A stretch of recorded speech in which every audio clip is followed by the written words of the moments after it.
Hey, good evening, family. Hold on. Glad everybody doing all right.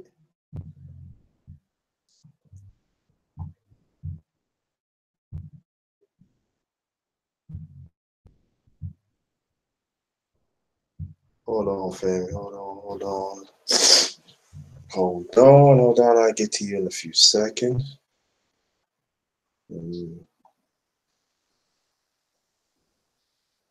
Oh, shit.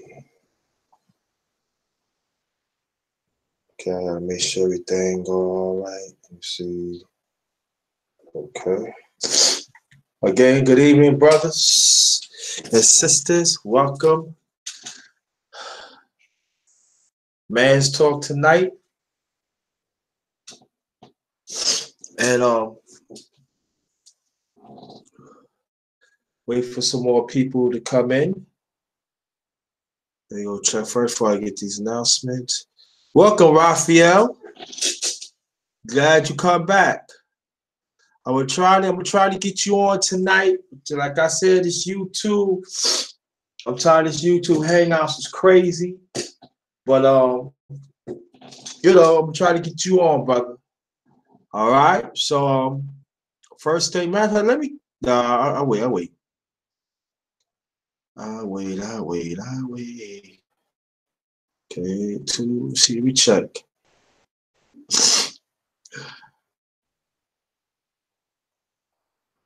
Oh, I'm fine, Rafi. I'm fine. Let's hold on tight. Thank you. I'm doing all right. I'm doing fine. Thank you. And I'm gonna wait because I know how YouTube is. Send the invites out to be working slow. So but let's wait. Um,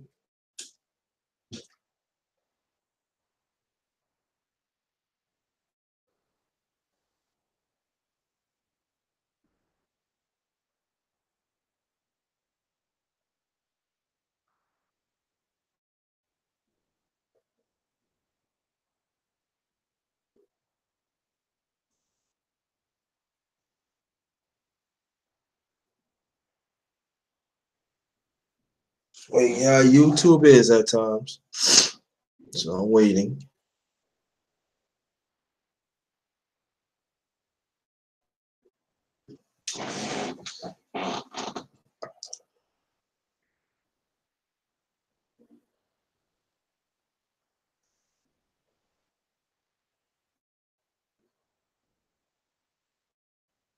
Well, I did yesterday I did a live um Thanksgiving with me, and plus I did the aftermath today. So I want to look at outside, check those out. Raphael was on part of them yesterday, and I'm sad what happened to you. Yeah, it'd be working slow. I send the invite. It seems to me, Raphael, when I start up, when I put my descriptions, when I put my stuff in the description box and send it out, it seems like lately it goes fast. But when I send the invites one on one, it seems like it goes slow if they don't get it and stuff. That's crazy. I don't know. I might do the other method that I started lately and send it out. I bet you if I would have done it like that, it would have come true, or it would have came out. YouTube was messing around. So in a way, I didn't want to make no announcements yet. Wait for some more people to come in.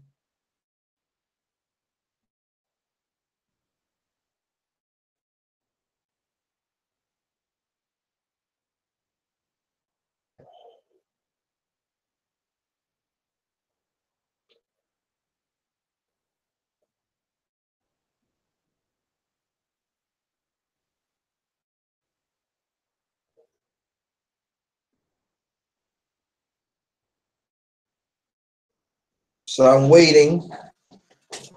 When how it goes down.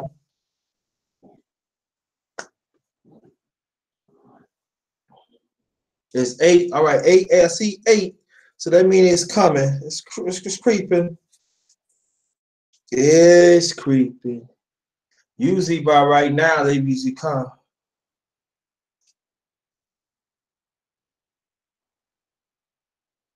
I don't know why either. I really don't, Raphael. I really don't. No.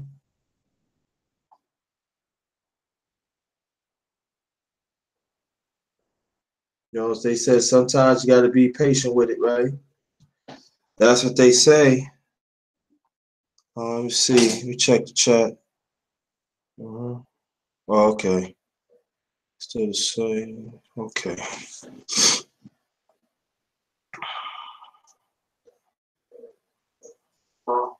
Okay.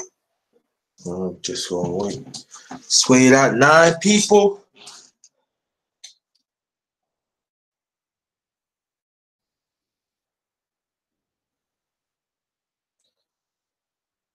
So you got your reminders early, did you, Raphael?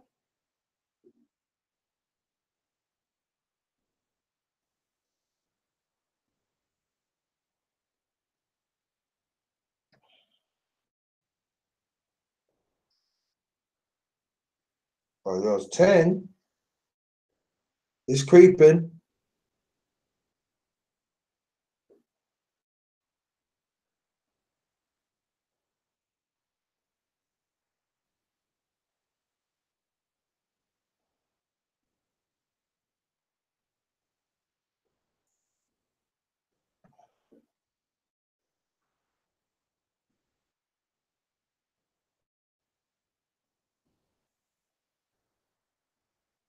Wait, somebody come in. But the ones who listening, I do music. I talk about music. I talk about politics. I talk about sports. I talk about boxing. I mean, boxing is part of sports too. I talk about different things. I even talk about the things I've been through. So we just waiting. It was 12.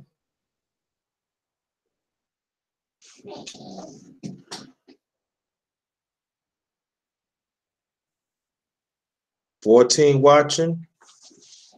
Okay. All right. Hey, what's going on? Black Cam TV. Thank you.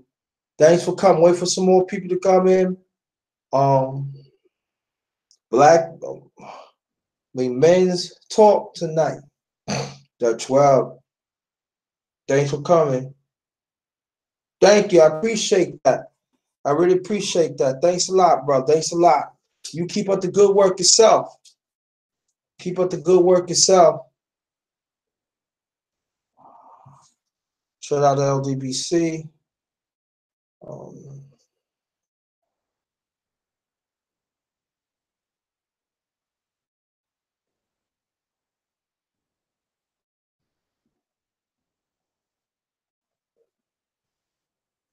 Wait for more people to come in. Thanks a lot. 13 people. Yeah, it's YouTube.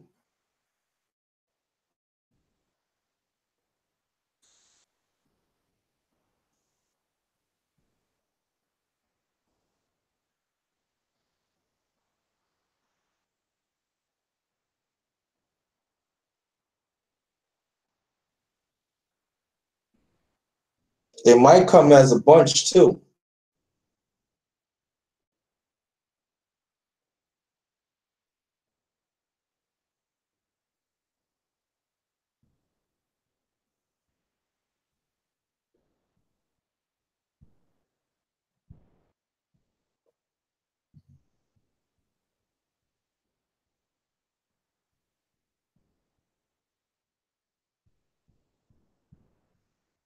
I got everybody's doing all right.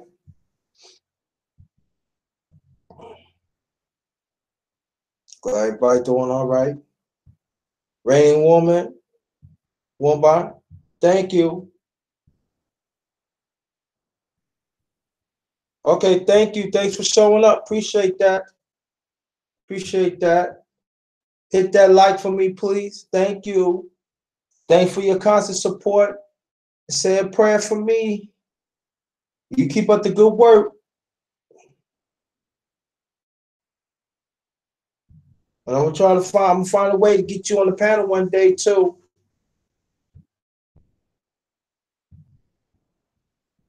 Most likely, I might do a live tomorrow too. Truth is near peace. All right, I'm gonna get you on the panel. So stay tuned. All right, when you get the link, so just come on. All right.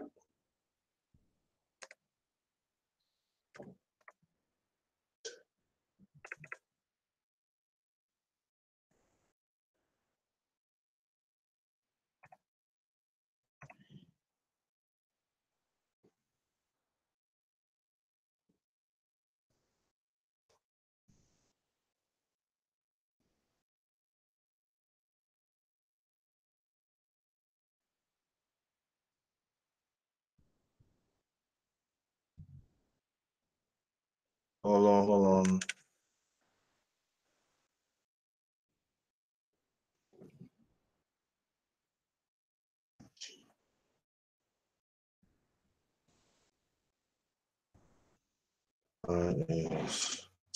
All right, I'm seeing the link right now. Just come on. John Brooks, thank you.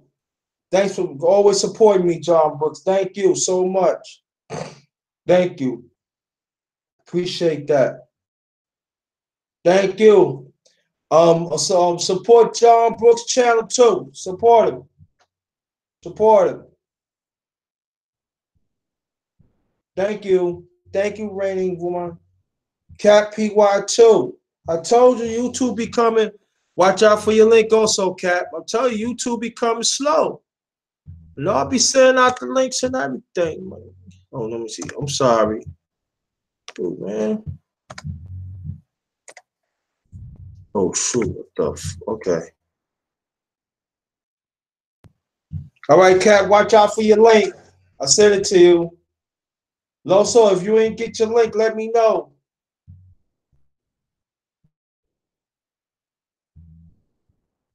Oh, okay. I gotta send it back? Okay. Tell you, they be playing, man.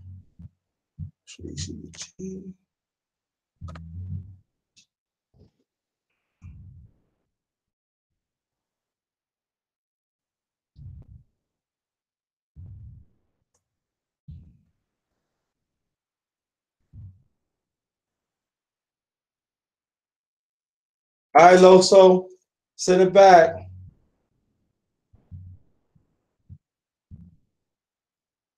Miss Sharon, thanks for coming. Thanks for supporting Man's Talk tonight. I got it. I'm in, my brother. Thank you. Yo, Cap, did you got your link? Let me send it back anyway, because you know the first one got here was Raphael, and he said he got his reminder quick, Loso.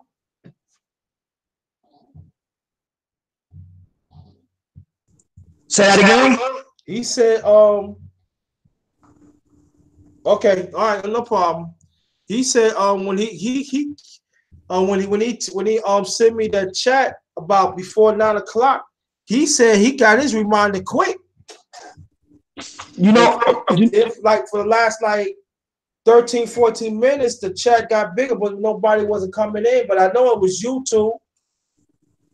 Yeah, because I was just live. You know what I'm saying? And YouTube knocked me off for almost 10 minutes. And I had almost 20 something people watching me, and they totally just knocked me off. What? Yeah, man. I was talking about Tupac, you know what I'm saying? Because I seen some people, you know what I'm saying, disrespecting the brother community and calling Tupac gay. And I had to get on that, you know what I'm saying? And next thing you know, YouTube just started tripping on me, bruh, for no reason, my brother. Yeah, so but thanks God, I was able to fix the problem. But I don't think it's because YouTube is slow. I just think because YouTube is doing that intentionally because of the topics that we're talking about. Maybe I'm wrong. You never know.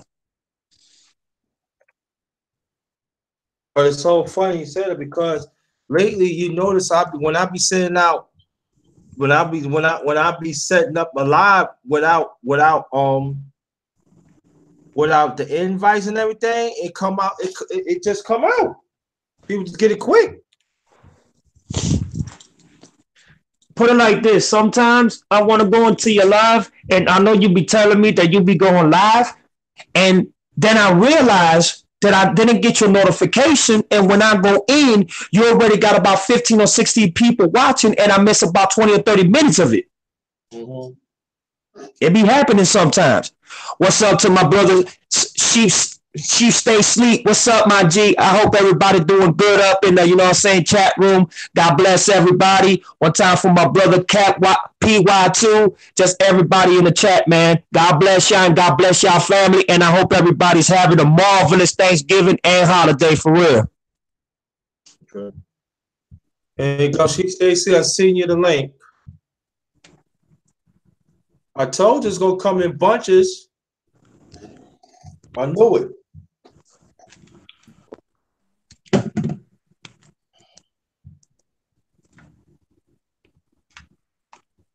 Okay.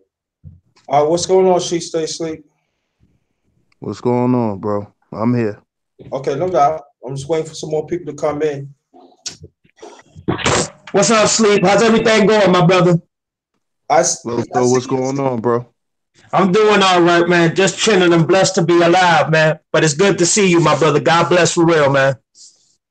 Same here, bro. Good to see you too, man. Yeah, thank you, man. Appreciate it. Raphael, you gave me the email and I sent it out. Keep on looking out for it. I sent it out like 3 times. Look out for it.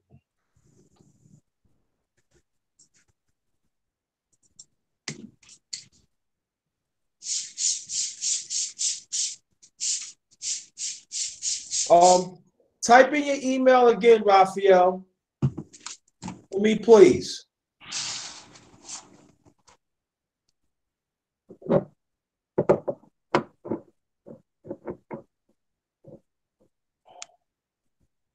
Let's see some. Well, let me do it this way. Let me see. Hold on. Let me do it this way.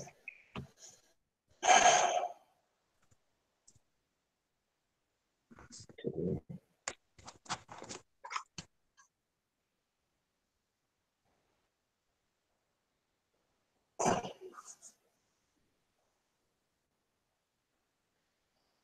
Let's see. Oh, did y'all hear about Brother Ra's short live by an hour ago? Crews out there, they chilling. Excellent build. Nah, but I'm gonna go and check it out. I ain't heard about it, but I'm gonna check it out. Thank you for letting me know. Mm-hmm.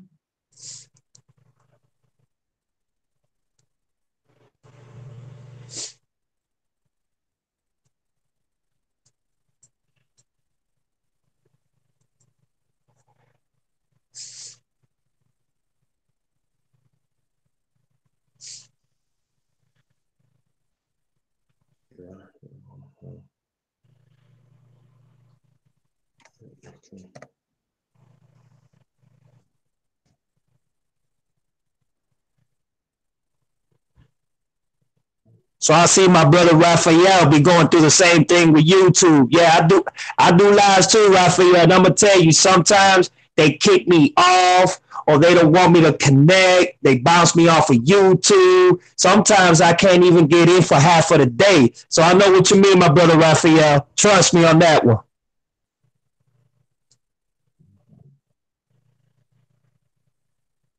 Yeah, you're right. Screwed too. Yeah. We're gonna wait for some more brothers to come in. Keep on checking it. Keep on checking it out, Raphael. I'm glad 2 brothers fine. Now, I'm gonna do this sometime, but all the time. Your brothers on the chat on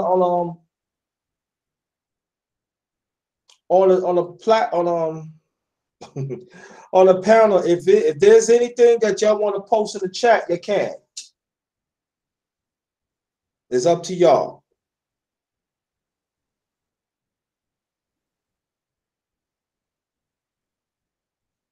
Again, if there's anything y'all want to post in the chat, feel free.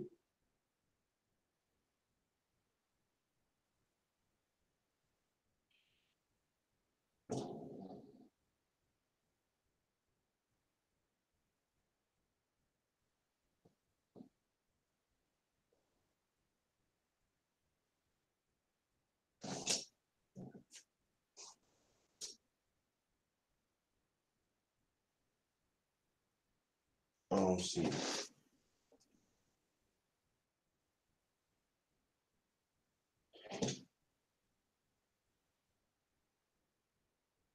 Okay. Okay.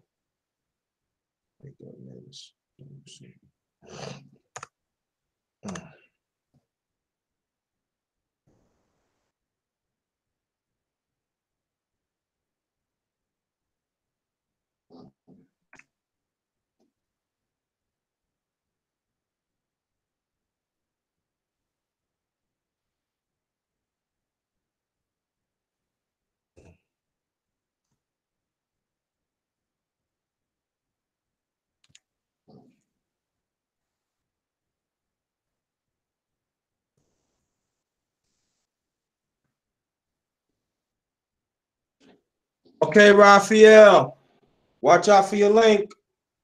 I just sent it.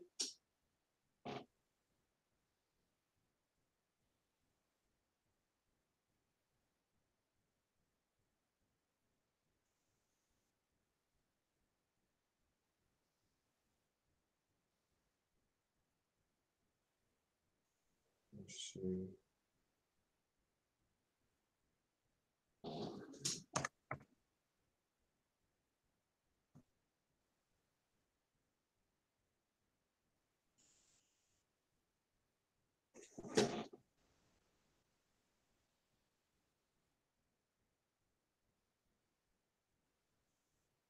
Nathan Like Drums, thanks for showing up. Thank you.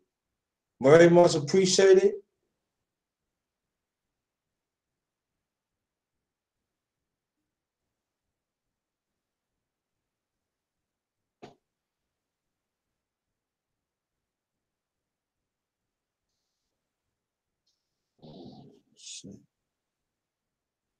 So how the brothers doing tonight? How you feel, She Stay Sleep?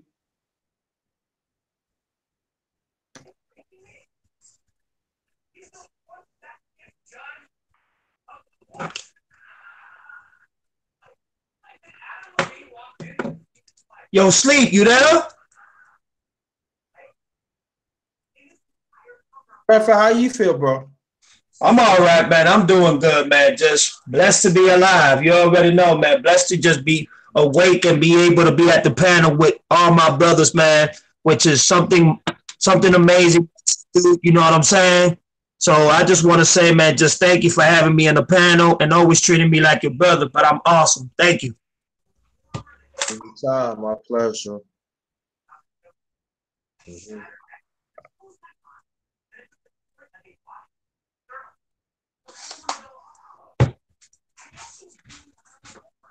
Watch out for your link, Raphael. Look out for it.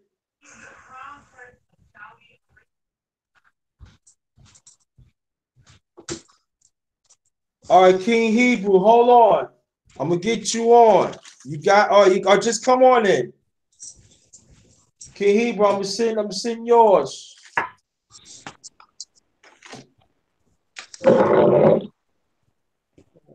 Hello. Let's see. That's you, Raphael?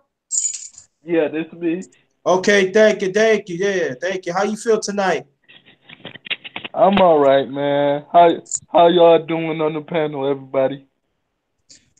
Doing good, man. God bless, man. And it is an honor to have you on the panel for real, my brother. Oh, well, thank you. It's an honor to be here. That's what's up, G. That's what's up. It's an honor to be here. All right. How old are you, Raphael, if you don't mind to ask? Oh, I'm 23. Oh, you're 23? Okay. All right. Let me see. King Raphael, got to get you on too. Hold on for that. No.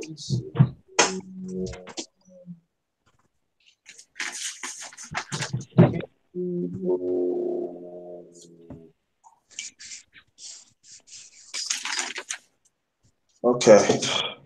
All right, King Hebrew, hold on. I'm gonna get you on. Watch out for your link.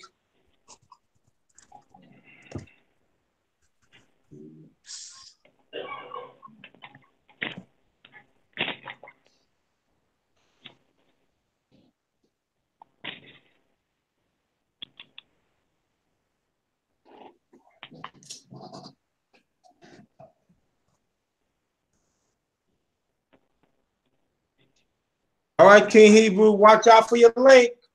I'm sending it right now. Watch out for your link.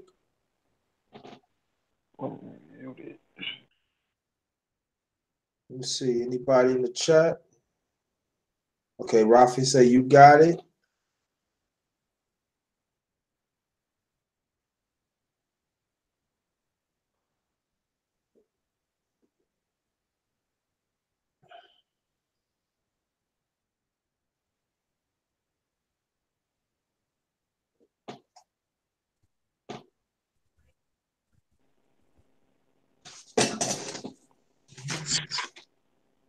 Hey, Raphael, I wanna agree with you. It's like when you talk about something positive, they don't want to hear that, but when you talk about something negative, they love to hear that all day. I just saw that on the chat when you wrote it. You absolutely right, my brother. Yeah, I mean it's the truth. I mean, I've talked about something positive, and they literally shut me down. And I'm like, and one day I was really upset about something, and I deleted it, but it let me keep going for like 2 hours. I was like, So I guess that's what they used to, I guess.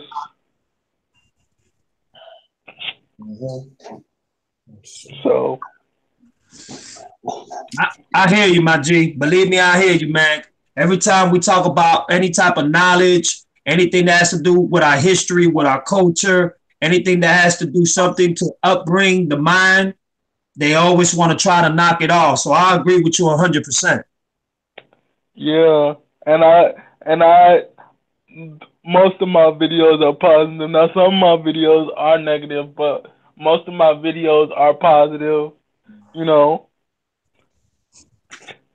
man. But you know, I I don't hear get you. it. I don't understand it. Like for real. And I was feeling what the guy on the panel, the last guy, what the last guy on the panel was saying about what he was talking about earlier. We gotta heal before we can build, and I agree with that 100%. Like for real, like It's always good to build. You know what I'm saying? It's always good to uplift the next brother and sister. You know, like yesterday, I was seeing what I saw what you wrote, you know what I'm saying, on the chat. And that's why I told you, don't ever feel alone. You got brothers and sisters here that will talk to you, that will uplift you, and most importantly, that will hear you out. You know what I'm saying? Ever since I've been in the JT family, they show me nothing but the utmost love and respect, and I learn a lot from him. I learned a lot from everybody here.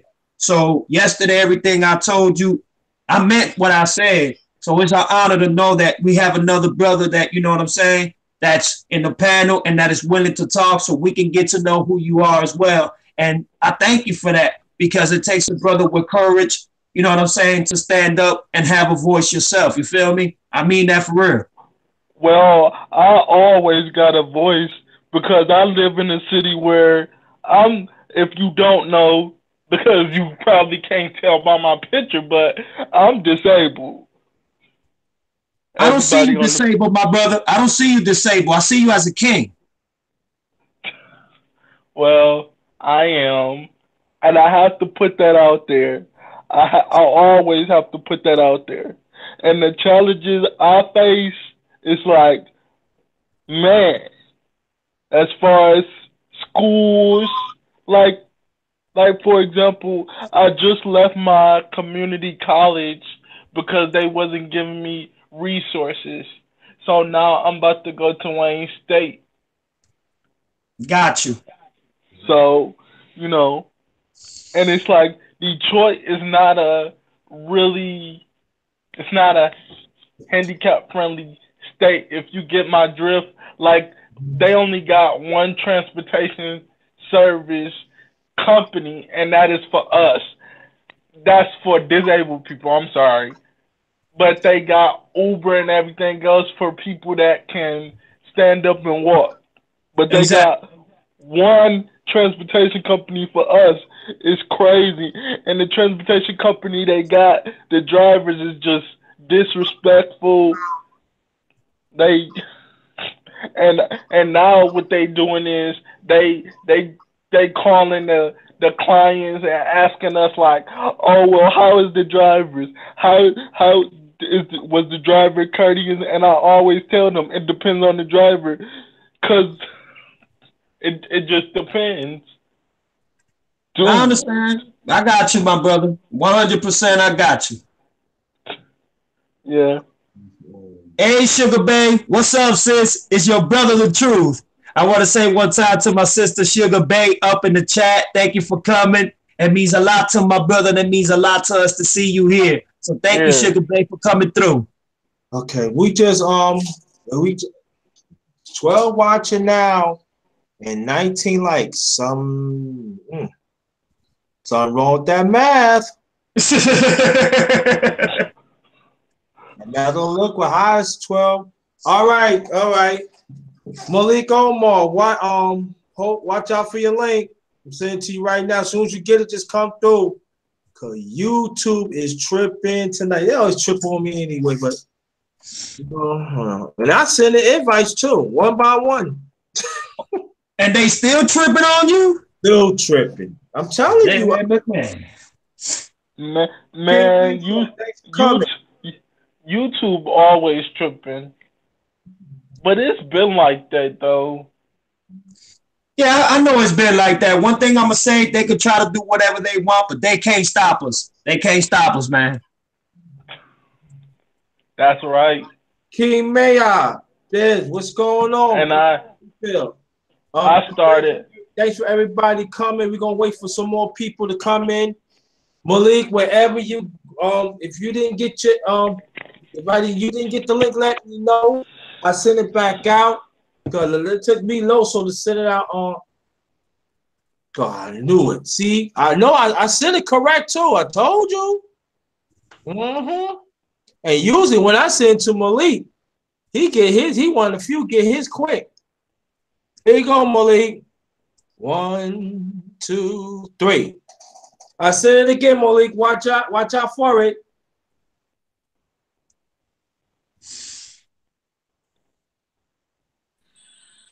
There it is. Okay. There it is. There it is.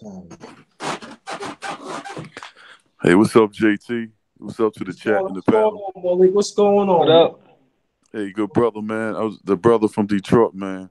Salute to you, man. You're a powerful brother, man. I heard you talking. And let me tell you this, brother, to start off. And Loso, what's going on? God bless you too, brother.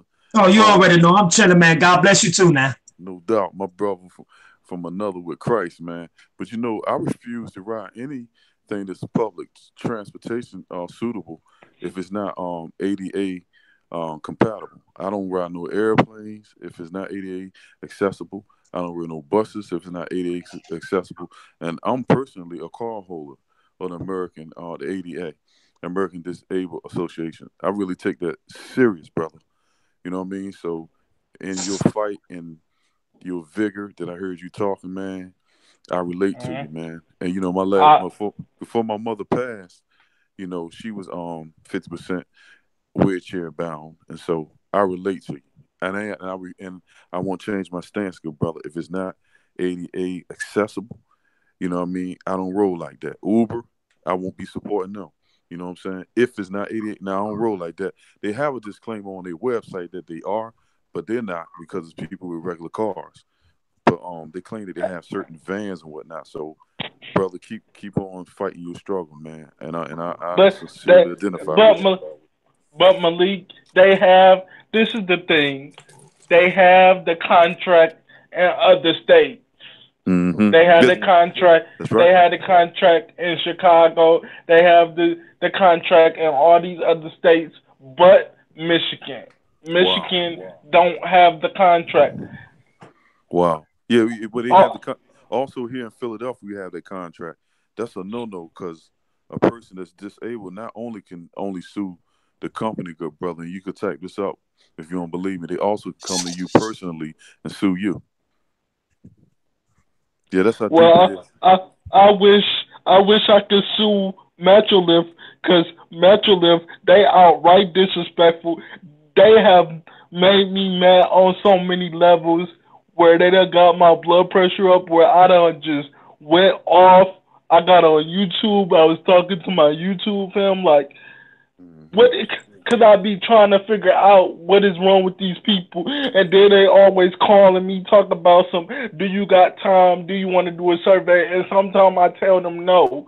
And for an example, I was in this program, and I was in this program in this 1 year internship. And this guy, he would just pick on me every single day. I would get on the bus. I would say good morning, because that's what my grandmama taught me. You know what I'm saying? Say good morning. Say how you doing. And this guy would just pick on me. And so I got to work one day, and the lady, the security guard at the job I was interning at, she was like, "Can I talk to you for a second?" I said, "Yes, ma'am. How you doing today?" She was like, "I'm doing good. This driver, he just called you mentally retarded and slow." Yeah, and I was like, what? Oh and my then, God. Yeah.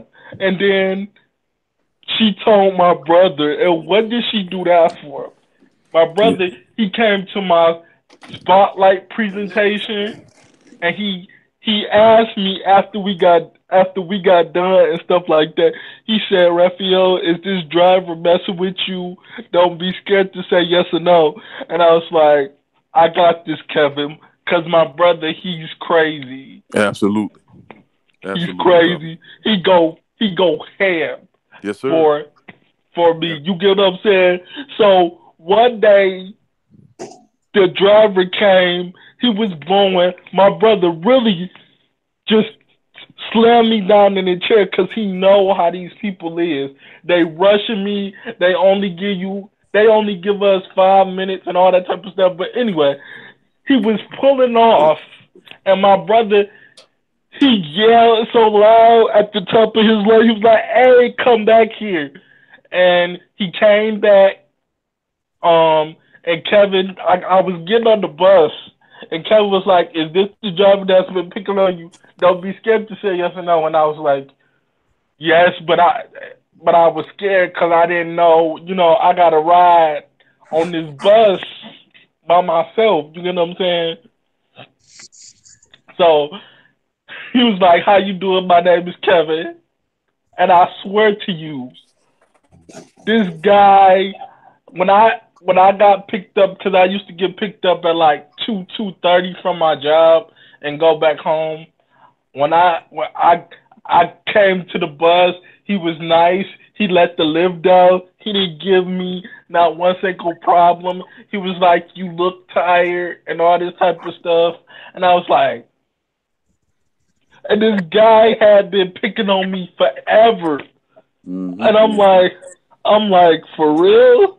And my brother called me on my cell phone, like, because he know what time I get off and stuff. He was like, "Any problems?" And I'm like, "No." And he never picked on me.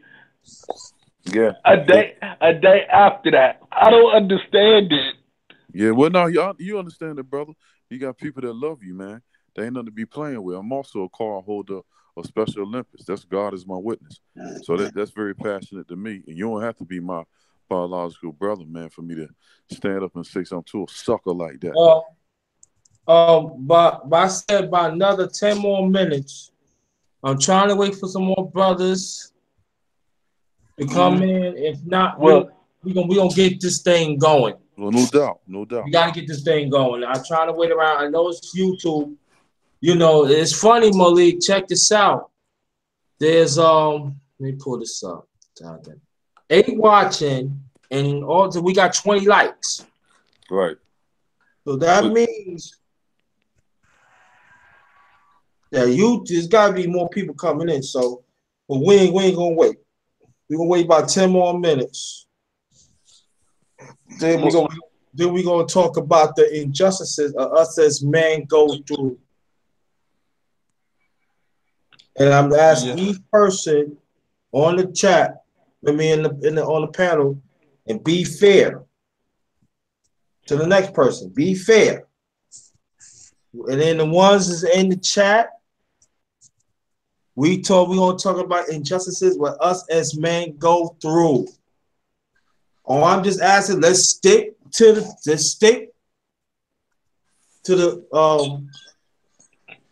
topic tonight.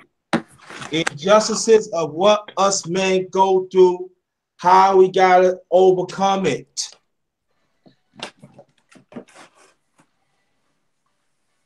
Because that is the thing. Because I know we go through, but it's all about how do we overcome it. But JT, you know what? That's a powerful subject, man. I can't wait till we start getting down. Yeah, I can't wait either, and it's going to be some stimulations. So right. I ain't cut you off, Malik, because I want you to hold that thought. After I finish, I want you to keep on going. Okay. Any minds, I'm talking about do-shotters, that is going contrary on this topic, even Malik, you too. No doubt. And she stay asleep, get them out. Indeed. Get them out. That's how we're going to roll tonight. And don't say that you wasn't warned. You've been warned. I might say it about maybe like 2 more times, but we're going to wait a few more minutes. She stay asleep is back. Thanks for coming back, my brother. And we're going to talk about injustices in us as men and how we go about to overcome it.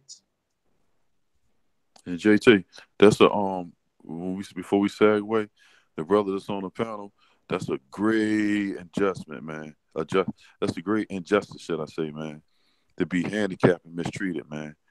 And yeah, we gonna talk about that first too. Yeah, that's heavy right there. We're gonna talk about that first. So Raphael, I'm gonna ask you in a few minutes. Just make it nice and sweet because we gotta make sure everybody gets in too.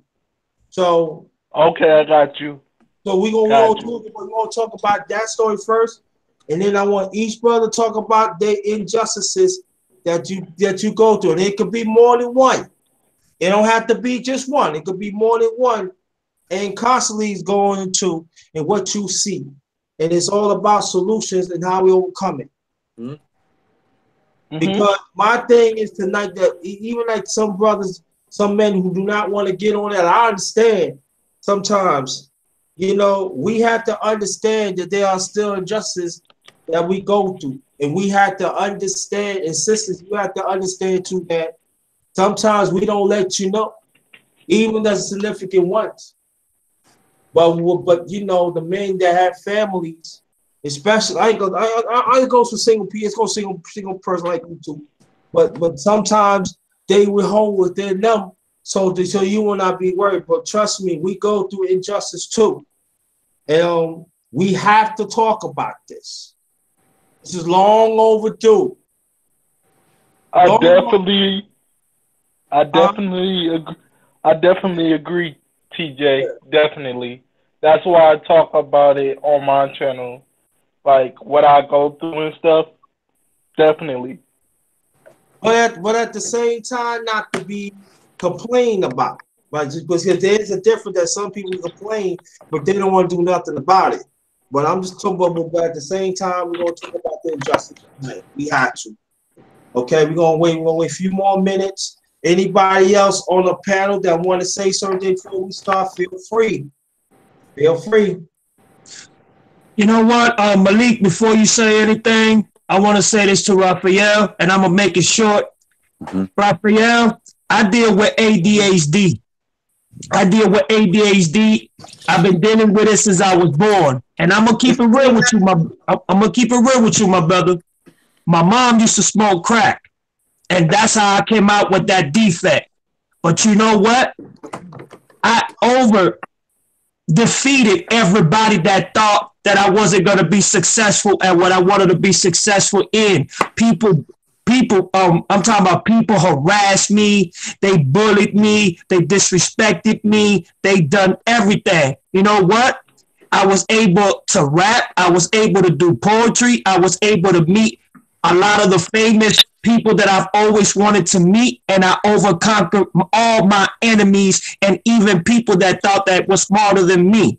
So one thing I want to tell you, my brother, you're a king in God's eyes. You're a king in our eyes. You're a brother. You're a leader. Keep doing what you're doing, because no matter what people try to do, God is always going to have your back. Thank you, brother. Thank you. Okay. Thank you. I appreciate that. All right. Malik, you she stay asleep. Anything you want to say, brother, or you want to wait? I'm listening right now, bro. I'm just listening to the conversation. I'll chime in a minute. Okay, no problem. Just check. All right, no problem. Well, I'm gonna talk. I'm gonna talk a little more about this. That I do understand what Raphael said, because as people will know, once upon a time I was part of special education community, so I know what discrimination, what it is. I know what it is that to be separated from the real and stuff like that. And exactly. So I know that the fields that you come from, Malik, Raphael. So, we just got to push on, brother. That's all I can say. Just keep on pushing. But we're going to talk about the injustices tonight, because much more. Again, I'm trying to wait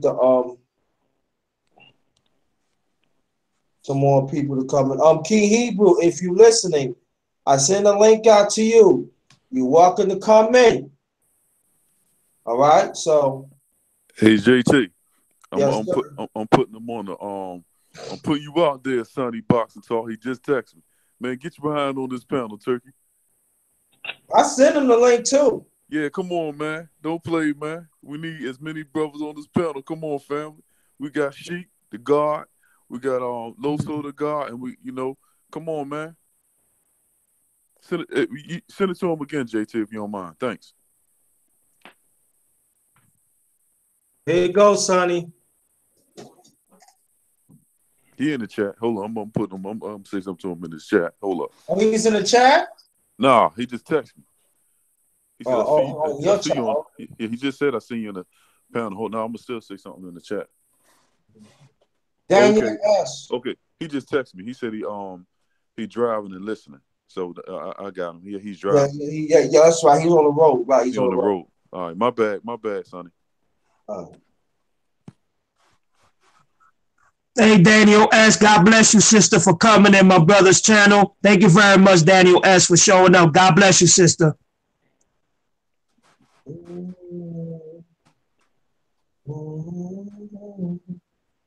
But we waiting for something like that. So I did earlier encourage brothers to come, and I'm still going to do that. I mean, men, I ain't gonna say, but men to come. And it's all about building. This gonna be different. Like let me explain to Raphael. What this is about. The men's talking. Yeah, we talk about serious issues. We do, and sometimes it gets heavy. Sometimes it's some disagree.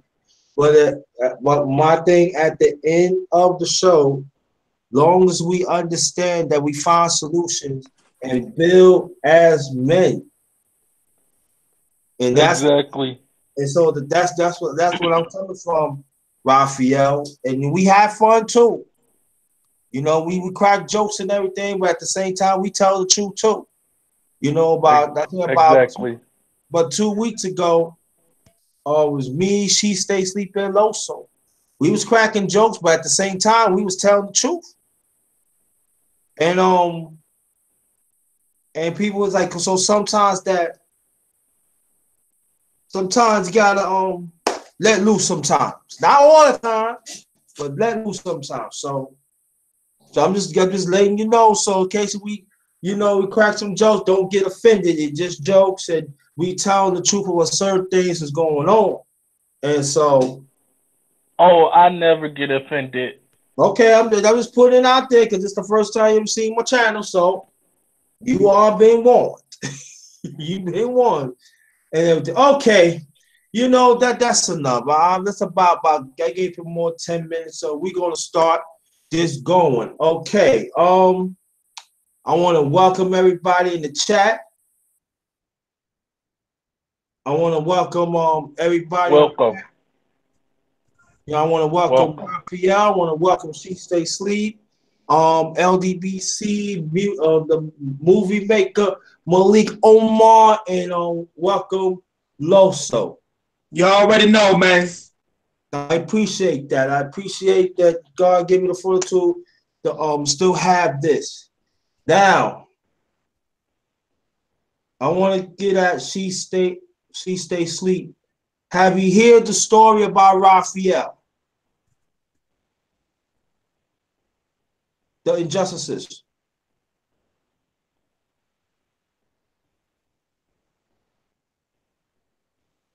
Okay. We're gonna leave it like that. Now, we get back to She Stay Sleep. Malik, Yes, sir. you heard the story about Raphael, the injustice that he been through. Absolutely. I heard. Okay. I heard. I And heard him. Raphael, I'm gonna get to you. I'm gonna get to you, but I want other people. I want other brothers to talk about injustice and even like their own too. But I want to start off, and then I'm gonna hit Loso. Then after I'm gonna hit She Stacy, and I throw my little of it and everything. How do you feel about it? The injustices. Injustices. Well, Raphael, his particular injustice is something special because I can identify with it. Before my mother passed, she was 50% handicapped, and I actually, before this topic even came about, a lot of my fund, I fund a whole lot of the monies that I make in two programs like Special Olympics. Ironically, American Disability Association. Ironically, I even go to the march that they have once a year in D.C. That's near and dear to me, JT, man. Disability. Unfortunately, you know, and shout out to Loso. During the crack epidemic, a lot of crack babies turned out to be deformed. So, Loso not only is he a blessed child, but he's a star child. You know what I mean? To even tell his story, man, and to turn out the way he turned out and the brilliancy that comes out of his mouth. Because, like I say about Chief Stay Sleep, when he's talking, somebody need to have a tape recorder on because that brother be dropping gems. And he's a blessing in disguise, but that's near and dear to me. And I give a lot to people that I don't like to call them, mentally challenged, and that's offensive, man. You know what I'm saying? It's a human being, and all of us are unique in our own little way, and our idiosyncrasies. We may look different, we may move different, but God created us all. You know what I'm saying? So a lot of folks that they quote unquote coin to be disabled, man, are really geniuses at his best because Einstein, the smartest man, quote unquote, the Frankenstein of geniusy, and he was ADHD, and he was so intelligent, and so heavy, JT, that he couldn't even tie a shoe. Yet he could come up with a formula to design the atomic bomb. He came up with a formula to, tap into the air, and if air is tapped into in the right temperature, you create water.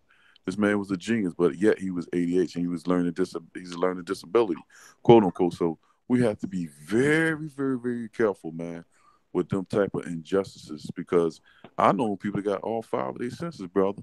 that I consider retarded and slow. You know what I'm saying? I mean, people walking straight and people saying nothing wrong. They the crazy ones. The prisons are full of them, brother.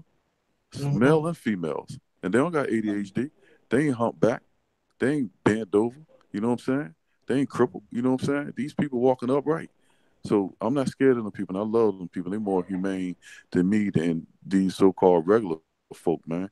Out here, like you said, brother, can't come up with solutions to help the neighborhoods and uplift their people. These people, man, is not considered ADHD. They're not disabled, man. These supposed to be right upright people with all these sense. Crazy as a doggone June bug, JT.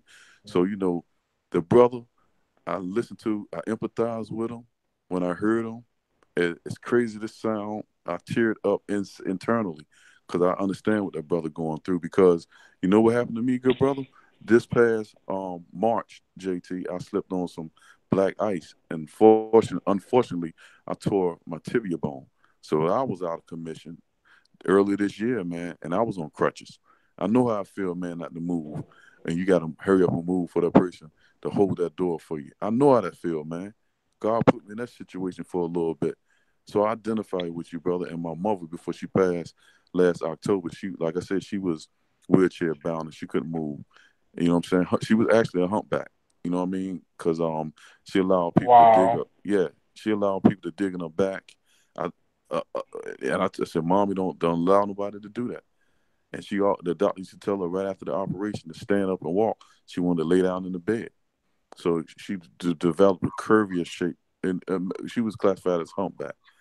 So you know, brother, you're a saint and you're an angel to me, man. What you going through, most men wouldn't be able to go through, and to still stand up and talk about it, man, like a soldier, And you, man. and What you more could know I say? and you know what, Malik? I say that all the time. I say if it was any normal person, Malik, they'll be done had a nervous breakdown. And my family, they look at me like I'm crazy, but I'd be Hmm. dead serious. You right, brother. But they don't, because my family, they don't look at it. They not looking at it from my standpoint because they not in my shoes. You know what I Hmm. mean? Hmm. So they don't get what I'm saying. Absolutely, absolutely. I get what you're saying, brother. I identify with you, and you are a soldier. You are somebody that children can look up to as an inspiration because people, it's folks like you, brother, that's gonna have to go and talk to some of these children during your leisure that are in the same circumstances, man. You know, and God believe me, I had a guy. His name was Eugene. He's not living now because he died from complications. You know, breathing complications as he got older. But he was born, and unfortunately, he was wheelchair bound all his life. His name was Eugene, and he used to go berserk when he used to see me. He was my friend, man, and I felt Well, yeah, I felt though, but this is the thing though. Check this out, brother. When I came in his presence, I felt like a comforting, man. I didn't have to worry about nobody acting a particular way. I was able to be myself. His name was Eugene, and so like I said, man, I've been on these marches and I identify with folk, man, that's going through what you're going through.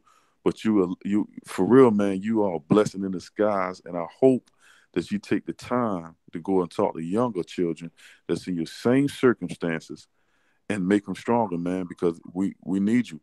They, you know, I you know. I talk to my niece and nephew all the time, like, cause one of my nephews, he just he was just like me, didn't want to do his homework. My brother, he said, Raphael, I need you to talk to him because you got a learning disability, and I need you to talk to him, and I need you to explain to him like he has to do this. And out of all the times I talked to him, he never listened to me. But like when he got in the sixth grade, Hmm. that's when he got what I was saying. And he was Yeah. like, and he started doing his work. He was like, Uncle, can I borrow your laptop so I can do my schoolwork? I was like, go ahead, go Hmm. ahead. Yeah, man. You So know, yeah, so you, man, I just wanted to before I pass this mic to Loso, a sheep say sleep, man. You keep that fight in spirit, brother. You keep that fight in spirit, brother, because I'm listening to you talk, man. I couldn't even tell.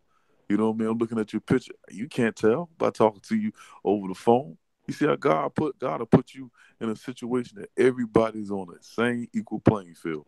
Nobody would have never ever known that how you would have never ever said it, brother. But you learn from your experiences, man, and keep doing what you do. And with saying that, I'm gonna pass the mic to Sheik or Loso. Loso. First of all, I want to say my first thought coming into that type of ordeal, me dealing with what I have, it was to use improvisation.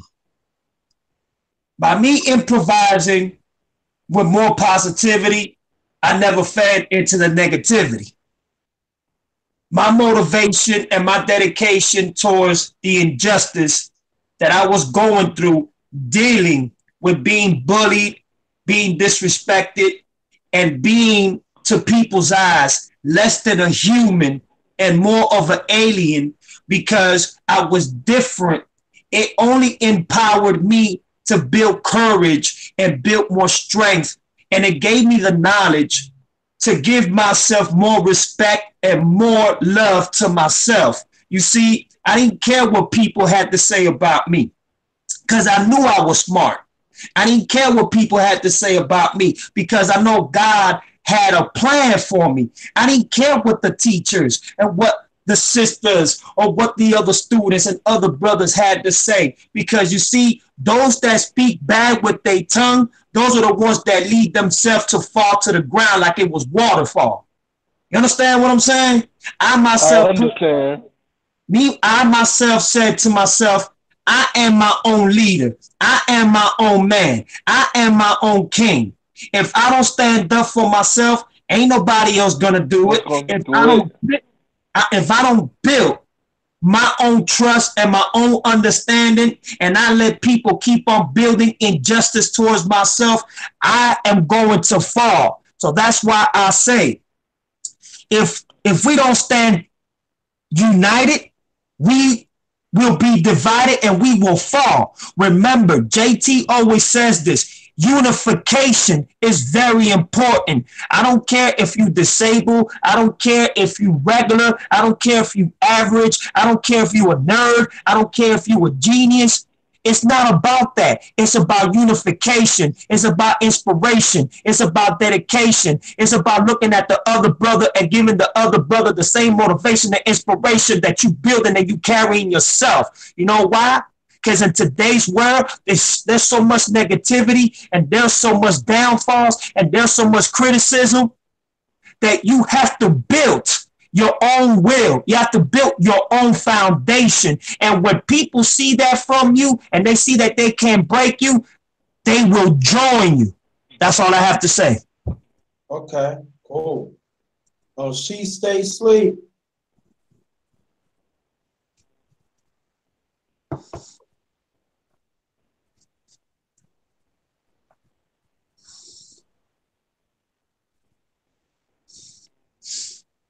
Okay, we're gonna wait till we do. Okay. Zeus the Flipper one. What's good? Swollen Minded. Hold on, I'm gonna see the link. Thanks for coming, brother. Well, I got quite a few injustices, but for me, it's overcome. Hold on, let me see. Okay. Now I'm talking while I'm sending the link out to the brother. My injustices is of this corrupt system, cops,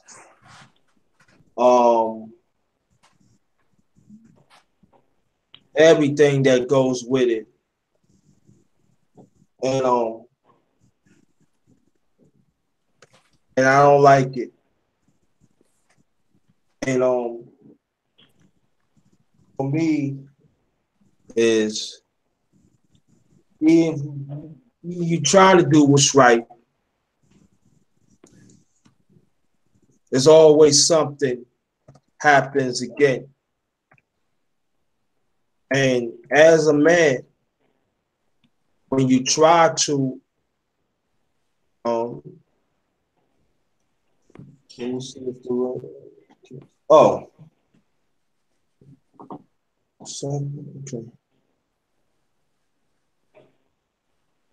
My brother, watch out for the link. But get back what I'm saying that if you got people saying that, yeah, what you need to do, you got to be at a certain place, or you got to go to certain, you got to do this and that. It doesn't make a difference. And when that injustice is not being addressed, that cause stress, that cause not to trust people. Exactly. Especially like, I'm glad you're okay, Sonny. Let us know you got to say to your destination, please. And I think that's the thing, us as men, we have to understand that some of us, man, at times, sometimes we go through certain injustices. Sometimes we feel, oh yeah, my injustices is worse than yours. Nah, it shouldn't be that way. Injustices mean injustices. It doesn't make a difference. It's different, but you still do it. It's all the same to me. Yeah, right. No matter what it is, it's all the same. It's all the same. Point blank, period. So for me, it's that the thing that we have to understand now that how do we go about changing it for the better? Are we be around like-minded people?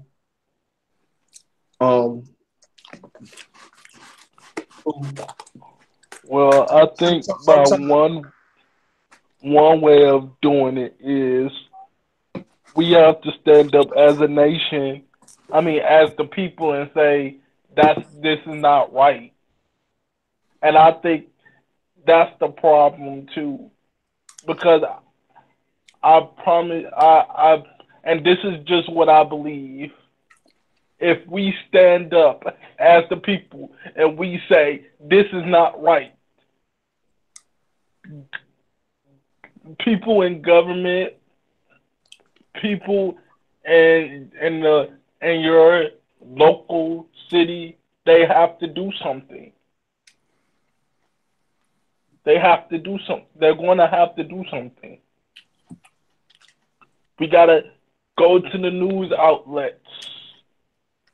They're going to have to do something.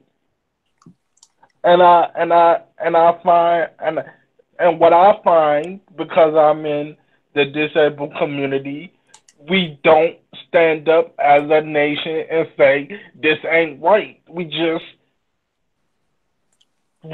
so divided because if one person might have a disability and they look down upon another person having a disability. You get what I'm saying? You know, it's crazy. Even though we both are in the same community. Okay, that's true. But that all right. So that's one the injustices. Now, she stay asleep. Are you there?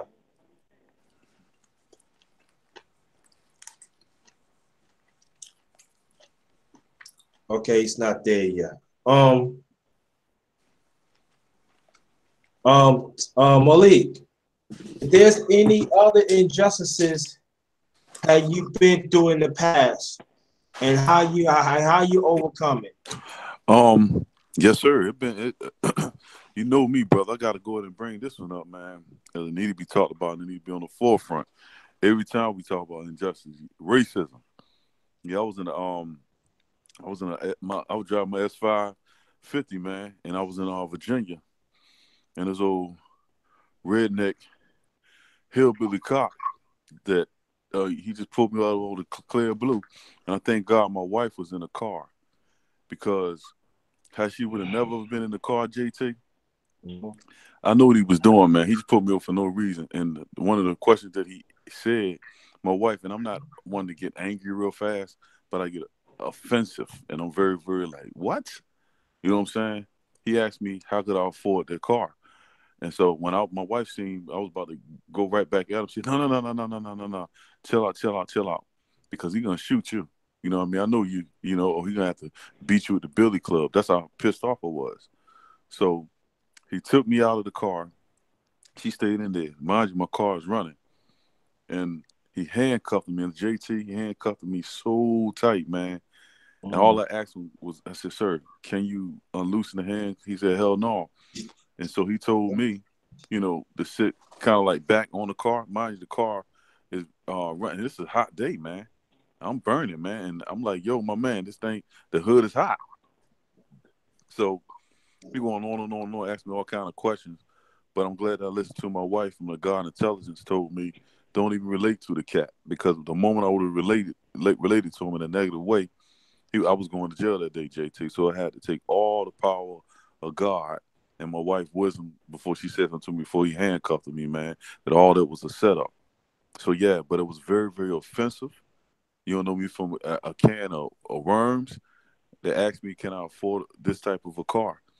And what it all boiled down to is that you out here, people, you know, they stereotype black men, and we in a box that we're not supposed to have certain things. You know what I mean? We need to be questioned. And I was highly offensive, man. I was so mad that I didn't do the correct things that I always preach. And that is when you come in contact with a police officer, you know, make sure you get his badge number and the car number, and write down the time. You know what I mean? That's how pissed off I was. But it was offensive, man. You know what I'm saying? I'm constantly, you know, because people see me and they don't know what I do. So I'm constantly fighting with that, even amongst black folks. You know, I had a brother to say, man, you know, what you pushing? You know what I mean? To get this, you know, you got this type of a car, Lexus. You know what I mean? Well, what are you pushing? What kind of drugs you selling? So a lot of us are also brainwashed as well. You know what I mean? It had the same ideology that that cop has.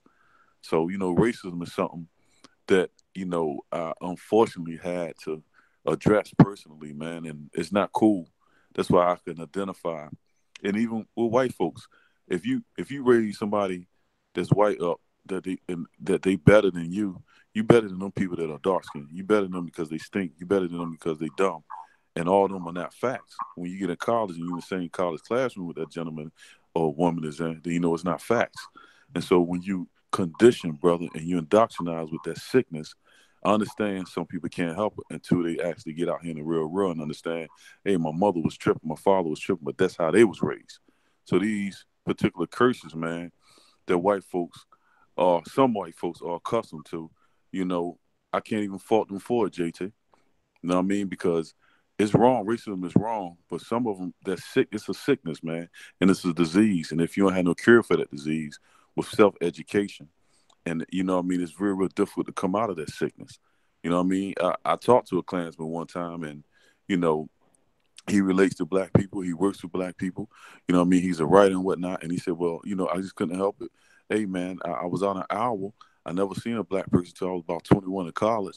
I couldn't help myself. You know what I mean? So he was raised in that.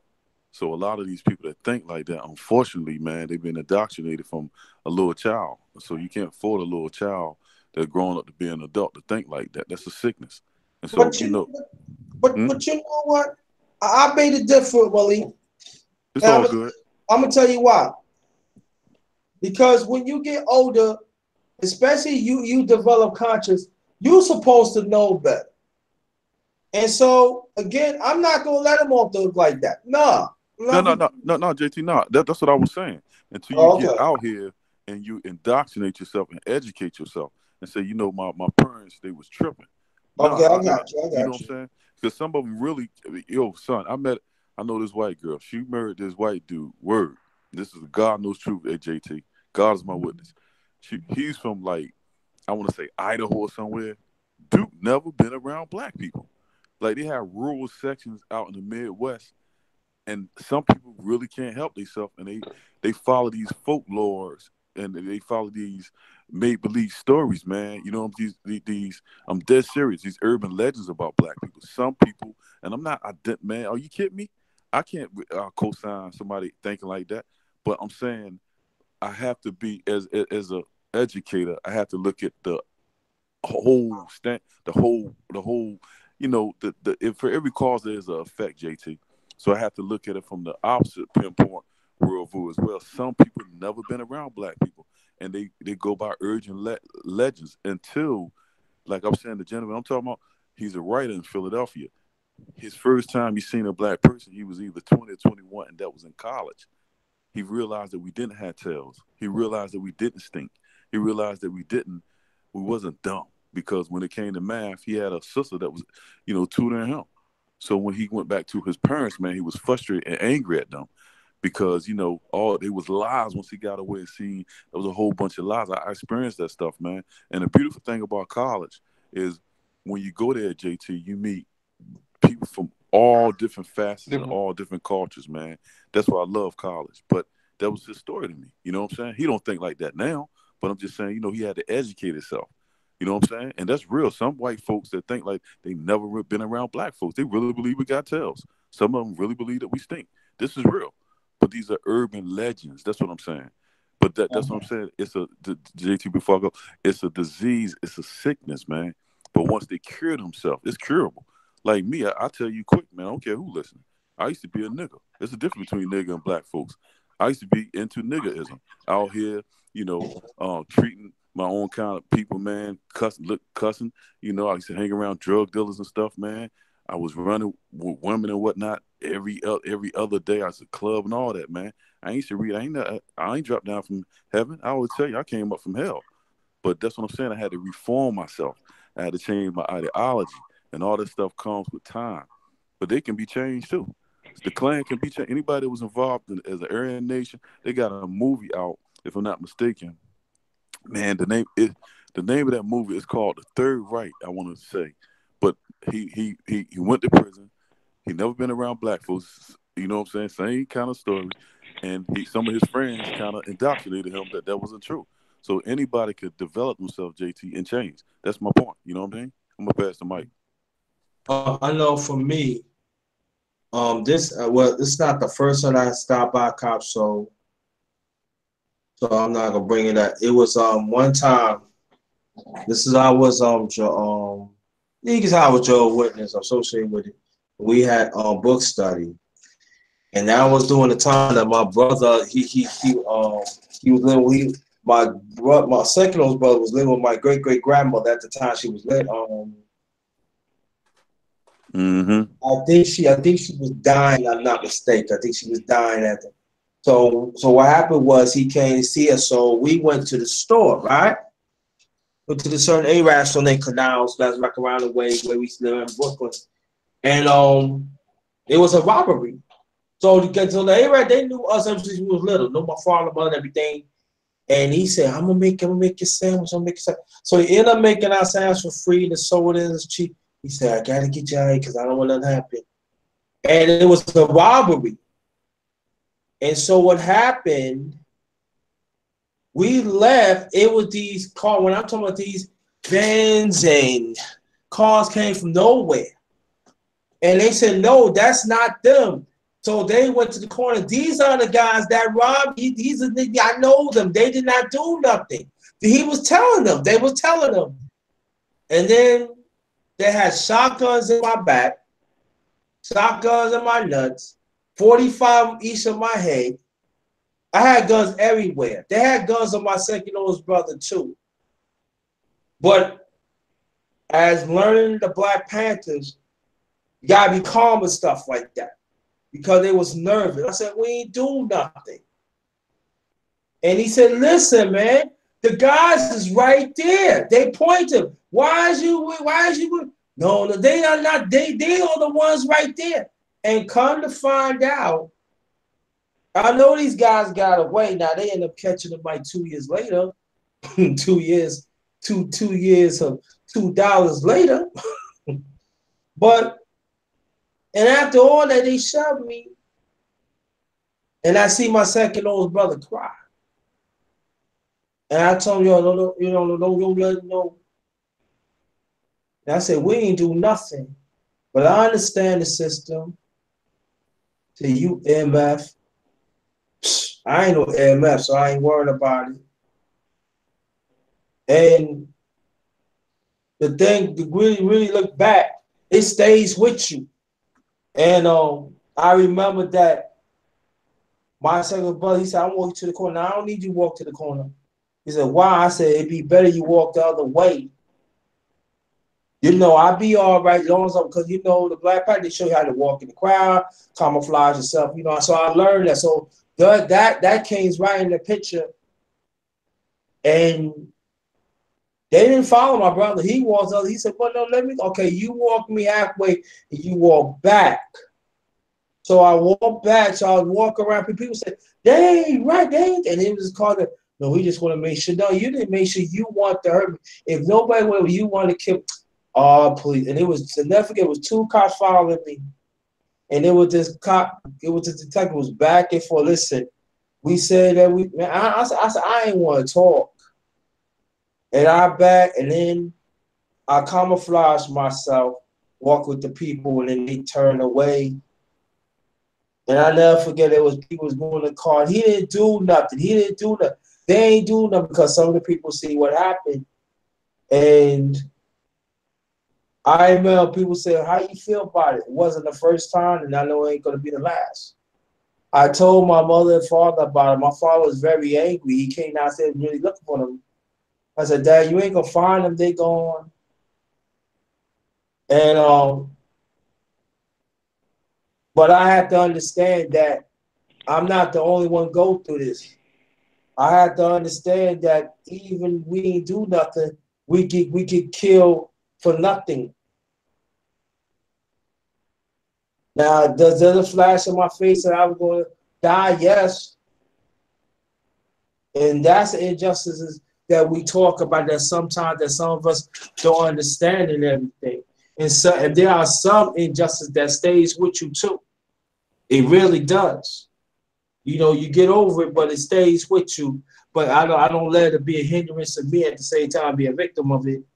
You know.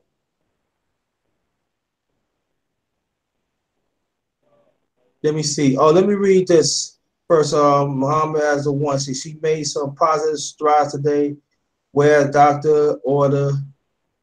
She will be transferred out of ICU to ventilation rooms. Oh, that's beautiful. That's step 2. Hey, she on her way. She on her way. That's great news, Mom, as the one. That's great news. Great news, brother. Great news. Keep on concentrating. Muhammad is the one sister. Oh man, that's great news. That's great news. Good. Oh my God, that is great news. Great news. Oh my God, that's great. Cause we've been praying, brother. We've been praying. Oh my God, this is great news. That's great news. That's great news. But great news. So great news. So for me, when I became a man, as a Black man,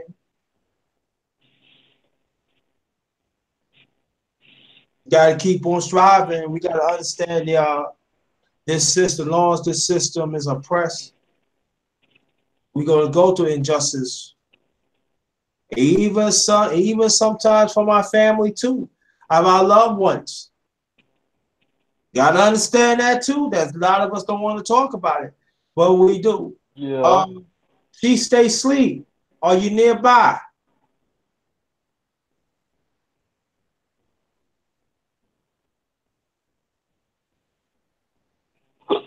Okay. Okay. Loso.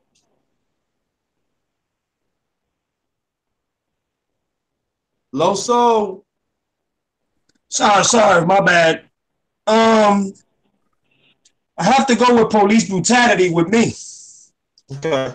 Gotcha. Being Latin and being black, I already know what my black brothers and sisters go through just being black. Whoa. Men tonight. Say that again? Men tonight. I can't hear you. It's like you breaking off on me. I said men tonight. Oh, I thought we was talking about the other thing. Yeah, no, injustice us as men. That's what I'm talking about, yeah. Oh, okay. The injustice that I go through with police. Oh, okay, I got you. Okay. That's what I'm talking about. Okay, I got you. You know, I remember when I think it was like 9 or 10 years old. Me and my uncles, we was walking to the store.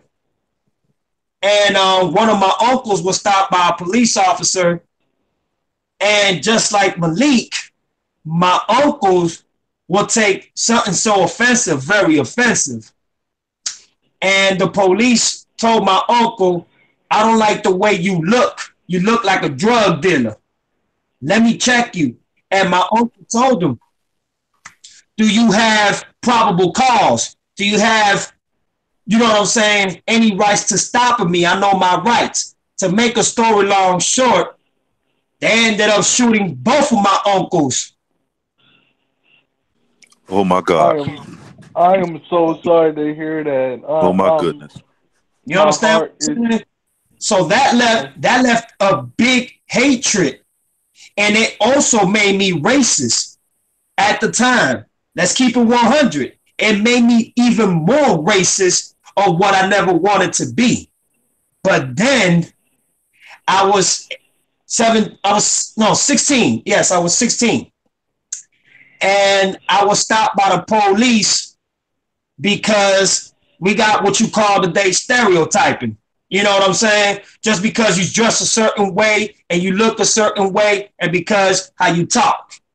And it got so bad that I myself, when the cop told me, I don't like the way you look, get your spit butt and your N, but he said it with the ER. He didn't say it with the GGA out of my face before I arrest you. So I told them, F you. When I told them F you, they beat me up so bad that I was in a hospital for almost a whole year. And that caused my ADHD to get worse. And the thing is, and please, don't look at me different when I say this. I lost my memory for a whole year. I didn't know who my mother was. I didn't know who my family was. I didn't know anything. Wow. I'm so sorry to hear that.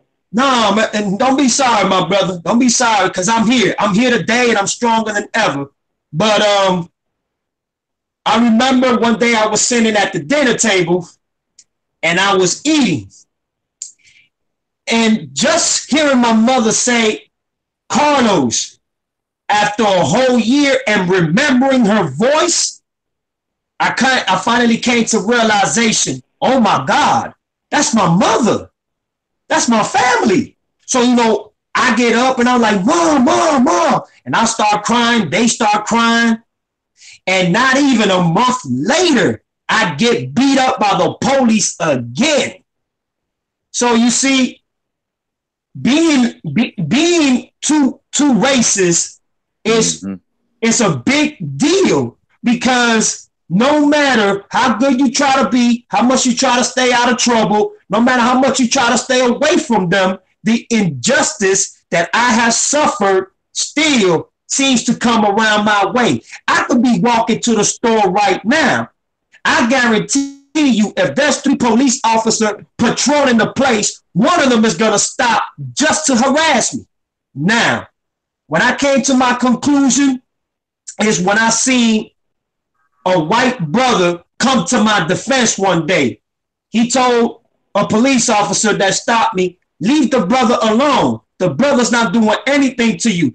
Just because he's Latin and black, you think you have the rights to stop him?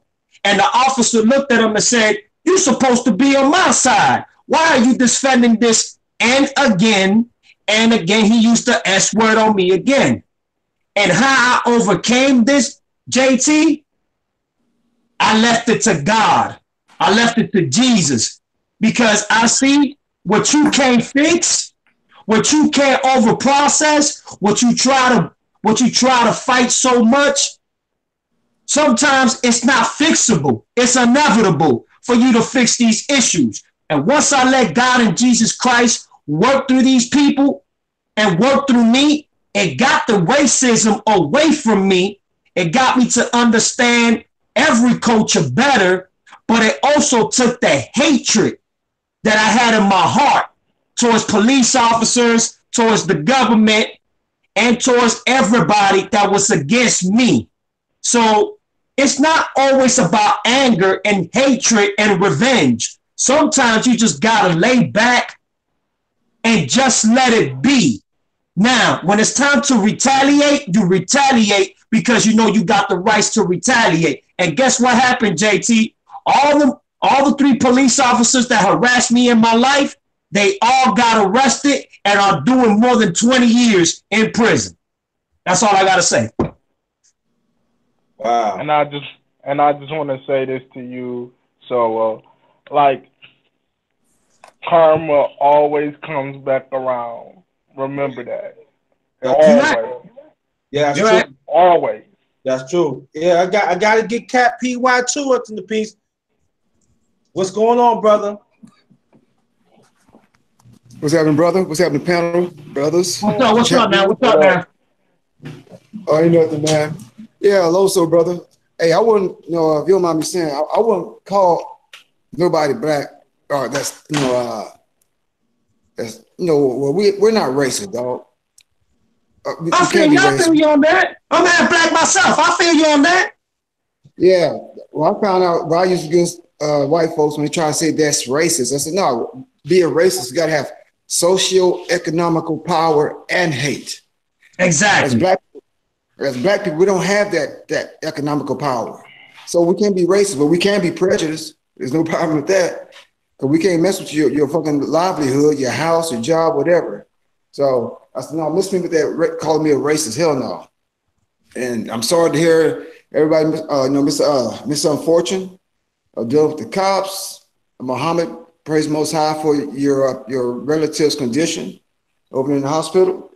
Yeah, my thing is, brother, as I see all this fucking injustice that's happening against our people, I try to let these motherfuckers know at the VA. I said, this is the shit that's causing my anxiety. This is the shit that's messing with my fucking anger. It really is. It's like I want to go out there and do something, but I'm trying to sit back because I don't have nothing. I don't have no family, of my own. I'm not working, so it's like hopelessness is right inside my bloodstream right now, in my whole body system. Mm-hmm. So what protects me is on my car is my license plate. It says DV, disabled veteran with the United States Marine Corps. I wear a t-shirt or a cap anytime I go out in public, as to give them a heads up. Don't fuck with me, please don't. Because I ain't got shit to lose. I really don't. And even though I might be scared at the time, I can't. Once that shit kicks in, and say it's over with, bro. You drove first blood, not me. You let that motherfucker little badge and power in the court system support. Walk around here with a little arrogant attitude, like you're untouchable. Thing is, I tell my family, man, even though y'all don't talk to me, if one of the cops, touches one of the young generation kids, niece and nephew, whatever, I'm gonna take him out. I don't give a fuck about his. I should have said that shit, but anyway, I said it. I'm gonna utilize what they taught me to protect this fucking country. You touch one of mine, I gotta touch yours. The Bible says it's allowed to.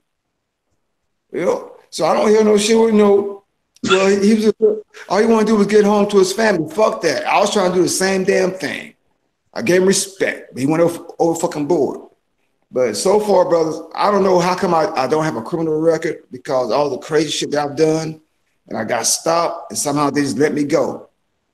Because I guess maybe they detected before I got my license plate, the way how I carried myself or how I talk, how I dressed them.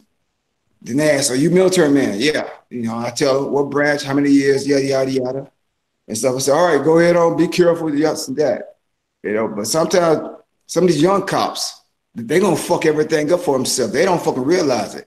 Keep on walking around here with that little attitude, like you a big Billy badass. You know, without that gun, without that badge, you know deep down inside your soul into your nutsack, you are not a fucking man. You are not you're a coward. You know this, and they know it. But that's one of the things we got to get our people to wake up to. So these motherfuckers are cowards. Look what that brother did in Dallas. One fucking man did all that fucking damage. And they didn't send no SWAT team. They sent a mechanical little robot bomb to take him out. They do that to all the brothers. Just like the other brother in Louisiana, who was a Marine. He drove all the way to these states to go to Louisiana, took out a few cops before he got taken out. You know what I'm saying? One man can take out many of theirs because they're not trained for that intensity. You know, brothers that come from the hood or brothers that have been in the military out in the combat zone, we already said, we already got our fear, and they backing it up to make us feel hopeless. Or like a cat that's got his back against the wall. You're gonna come out fighting. You know. So I'm gonna go ahead and pass the mic, brothers. I appreciate it, JT. Let me on the panel as always. There's no doubt, no doubt. What's the question, bro? Stay strong, brother. Stay strong. That's all. What's up? Thank you. Appreciate What's it, real man. Thank you, man. Appreciate that, Cap, as always. The injustices that you face in the past. Oh, well, I think like most of us brothers that grew up in certain urban centers in the United States, it's we've all dealt with police injustice in some form or fashion, and it's basically based on racial profiling. Like we think, racial profiling is real. They actually have a profile and a layout on what gives them the identification of a criminal. And the black man in particular fits that profile. The way he dressed, the way he looks, the way his hair is braided, he may have waves, the kind of clothes he wears, the way he wears clothes, the way he walk. That whole profile was created and designed from us. So I pretty much dealt with that a lot, especially growing up where I grew up at, and you really don't really have to be into a bunch of criminal shit. That's why a lot of innocent young black men are getting killed. It's not because they really out committing crime. Your son could just get killed by the police for being black and he outside playing and having fun. Mm-hmm. And the police show up and he don't know how to deal with the police and they just kill him. And it's all based on a profile, so I've dealt with that a bunch of times, man. Starting from when I was a young teenager, our encounters with police, dealing with us in a harsh manner started with me and my homeboys when we was like 13, and that's really like around that age is when, in my neighborhood, when you allowed to be outside after a certain time, you gotta be at least 13, 14. We was staying outside 12, 1 o'clock in the morning, stuff like that. Before that, your curfew was a lot earlier. So once we start staying outside after a certain time, man, we seen what it was. Police just harassed us just because we was out there. Mm-hmm. And it's all based on a profile that's created. A lot of people say that that's not true, but it's true. Mm-hmm. It's even if you study criminal justice, you will learn that. It's in the books. there's a profile that they have, and they follow that blueprint. So when they go around and look for suspected criminals, they can say, well, we arrested him based on something they call reasonable suspicion, where you look suspicious, you look like a suspect because of what you're wearing. That's all based on a profile, man. So I've dealt with that a lot, man. You know, I've got thrown in squad cars and let out the precinct just because they want to rough me up and ask me questions. And, you know, it's crazy because growing up, after a while, when it happened to you so much, you start to feel like it's normal, but it's really not. You know, we start to normalize it, you know, like just another day in the hood type of stuff. But, you know, I've been through all that stuff, man. Yeah, I to go more on this point that I could say this, that it was another time I was in Queens. I was going on Yale, I was living in Queens, and I was living out of Suffolk and Suffolk Boulevard, and I left I believe I was hanging out in Brooklyn. So instead of take the cab that I said no. I want to go to the spot and get me a fish sandwich, a whitey fish sandwich. Got some whitey good food with a fish sandwich out there. So I had a taste for that, and all I had to do was walk up the block to the apartment, and I walk in and I noticed that these two cops kept following me, like, what are you following me? So, you know, because I walked to the exit. So when I walk out the exit, you know, there's a few feet the fish place was right there. So I look at the fish place, like, yeah, I see somebody getting some fish. Yeah, it's a lot of activity coming here. Like, so I didn't say no, I walked. Hey, where you going, nigga? Take my black ass home. That's what I did. I take my black ass home. That's what I'm gonna do. And I forget was what one of the ladies that lived in the building. Her father, you know what I mean, her uncle was a cop. He said, "You leave him alone. Well, you know who I am," and they backed off. Now, I picture she would have been there. I could have been to statistic.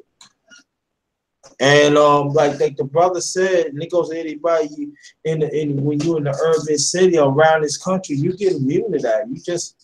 You don't supposed to get immune to that. You just like look at it as okay. One day, okay, that's another day I got, you know, I'm living.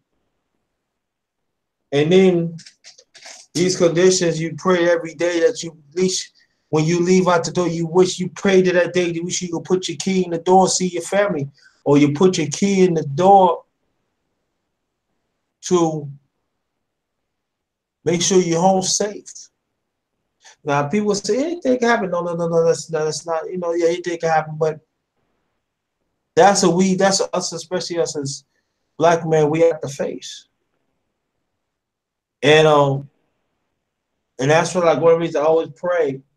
When I take a walk, and it's like, yo, that's why I be telling the young kids, like, do you have identification on you? You know, you know, it's very important to have that. As a young girl, I was doing when I went to got my food yesterday. It was, you know, it was along on the mall where I was at.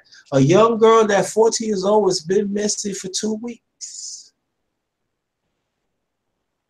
And it's sad, you know, and then at the same time, this boy's been missing too.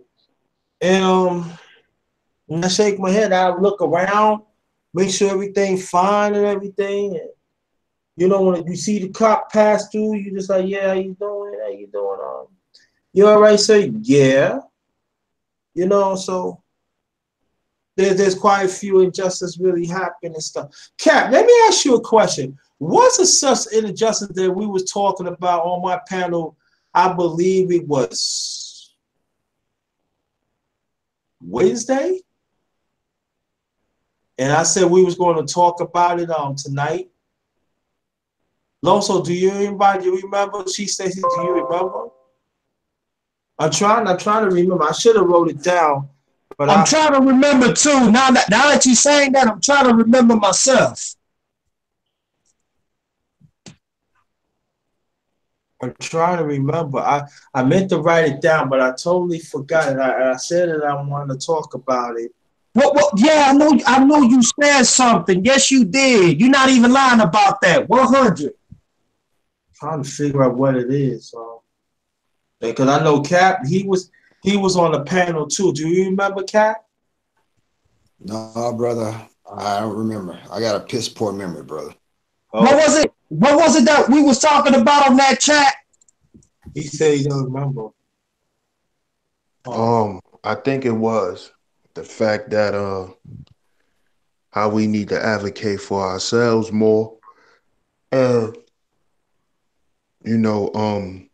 don't let with a lot of these women on YouTube try to define us as men. I think it was something like that. That's right. Now I remember now. Now she stay asleep. Now you brought it up. I want you to elaborate on that, please.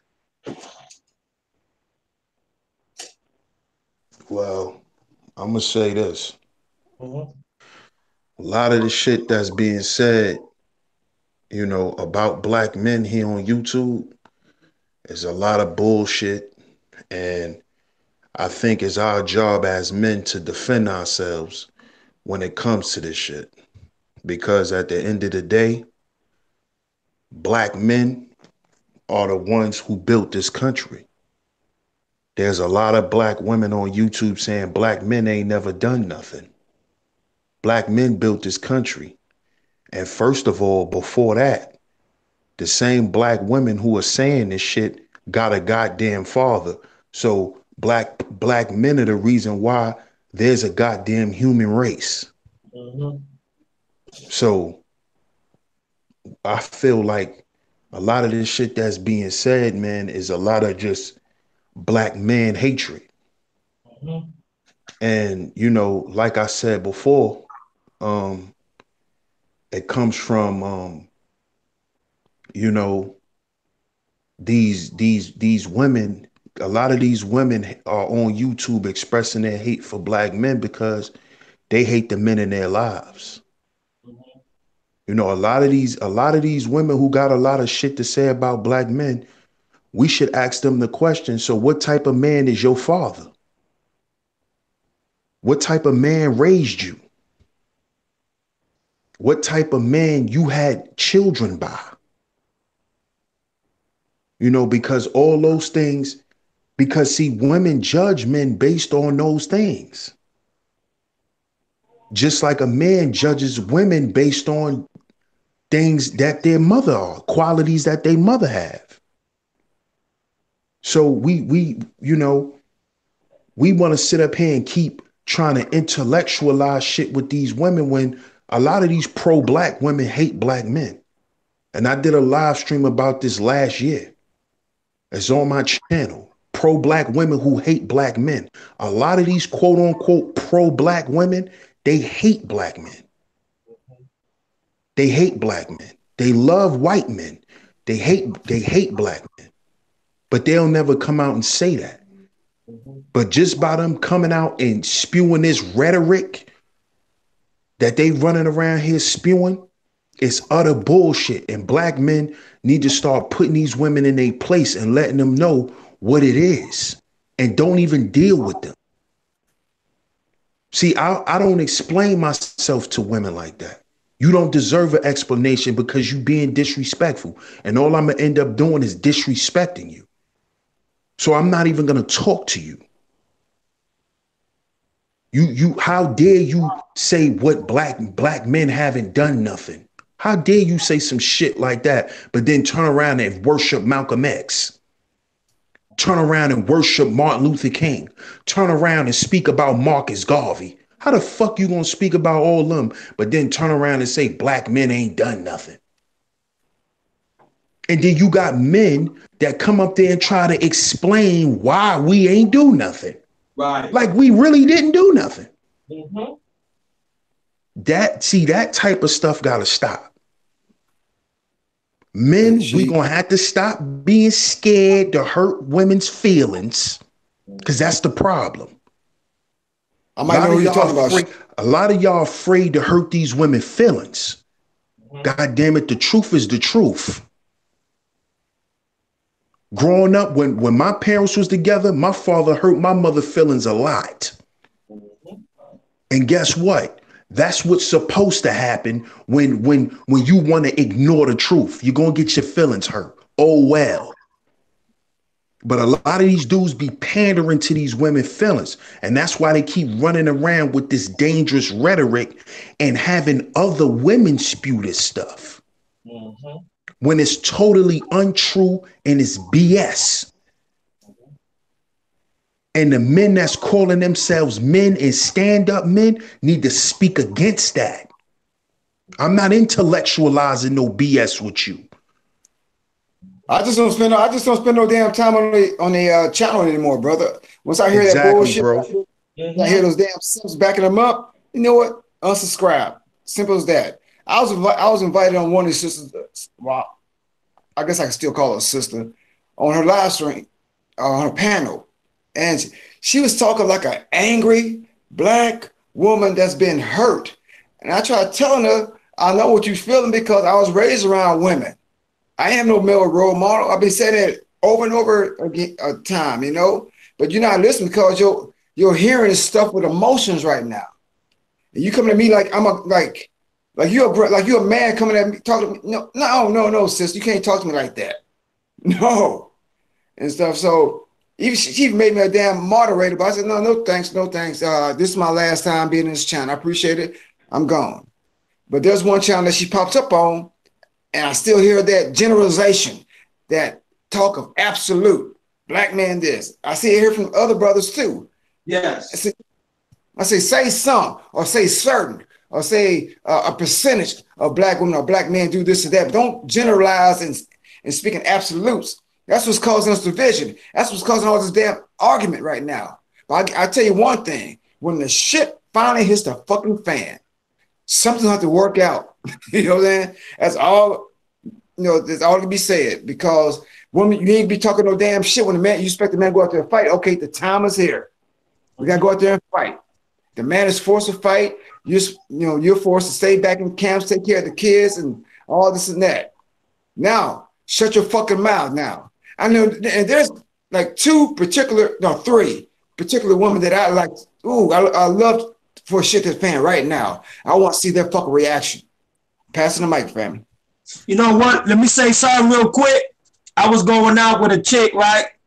Everything was fine and dandy when I gave her everything she wanted. And I remember when I realized, I said to myself, hold the fuck up. Hold on. How you gonna be with me, but then you gonna turn around and call me a puss-ass spick and a puss-ass nigga? First of all, you don't call your king a puss-ass nigga and a puss-ass spick. Not even 2 days later when I left, because I'm the type of brother, once you disrespect me, I'm gone. I don't give a damn how beautiful and how fine you look. You disrespect my name and you disrespect who I am as a man, I'm gone. She want to come back, talk about, oh, I'm sorry, I love you. Oh, you know how sisters are. No, that's how you are. That's why my mom always taught me, when a woman gets out of line and she think that she grown up and she better and she higher than authority than you as a man, you got to step out, son, because that's the type of woman that'll try to ruin your life. That's real talk. All right. Okay. Well, before you go, Malik, I want you to put your thing in it, Raphael, then Malik.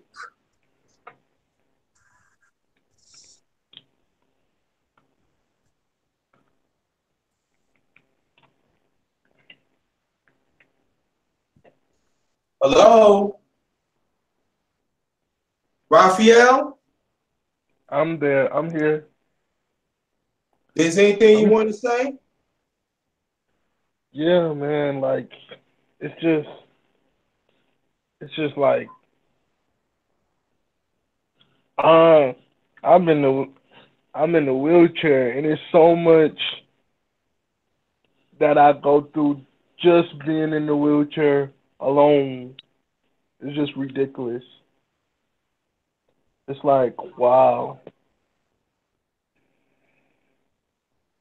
And the one thing that I go through that I notice the most is not being accepted because I am in the wheelchair.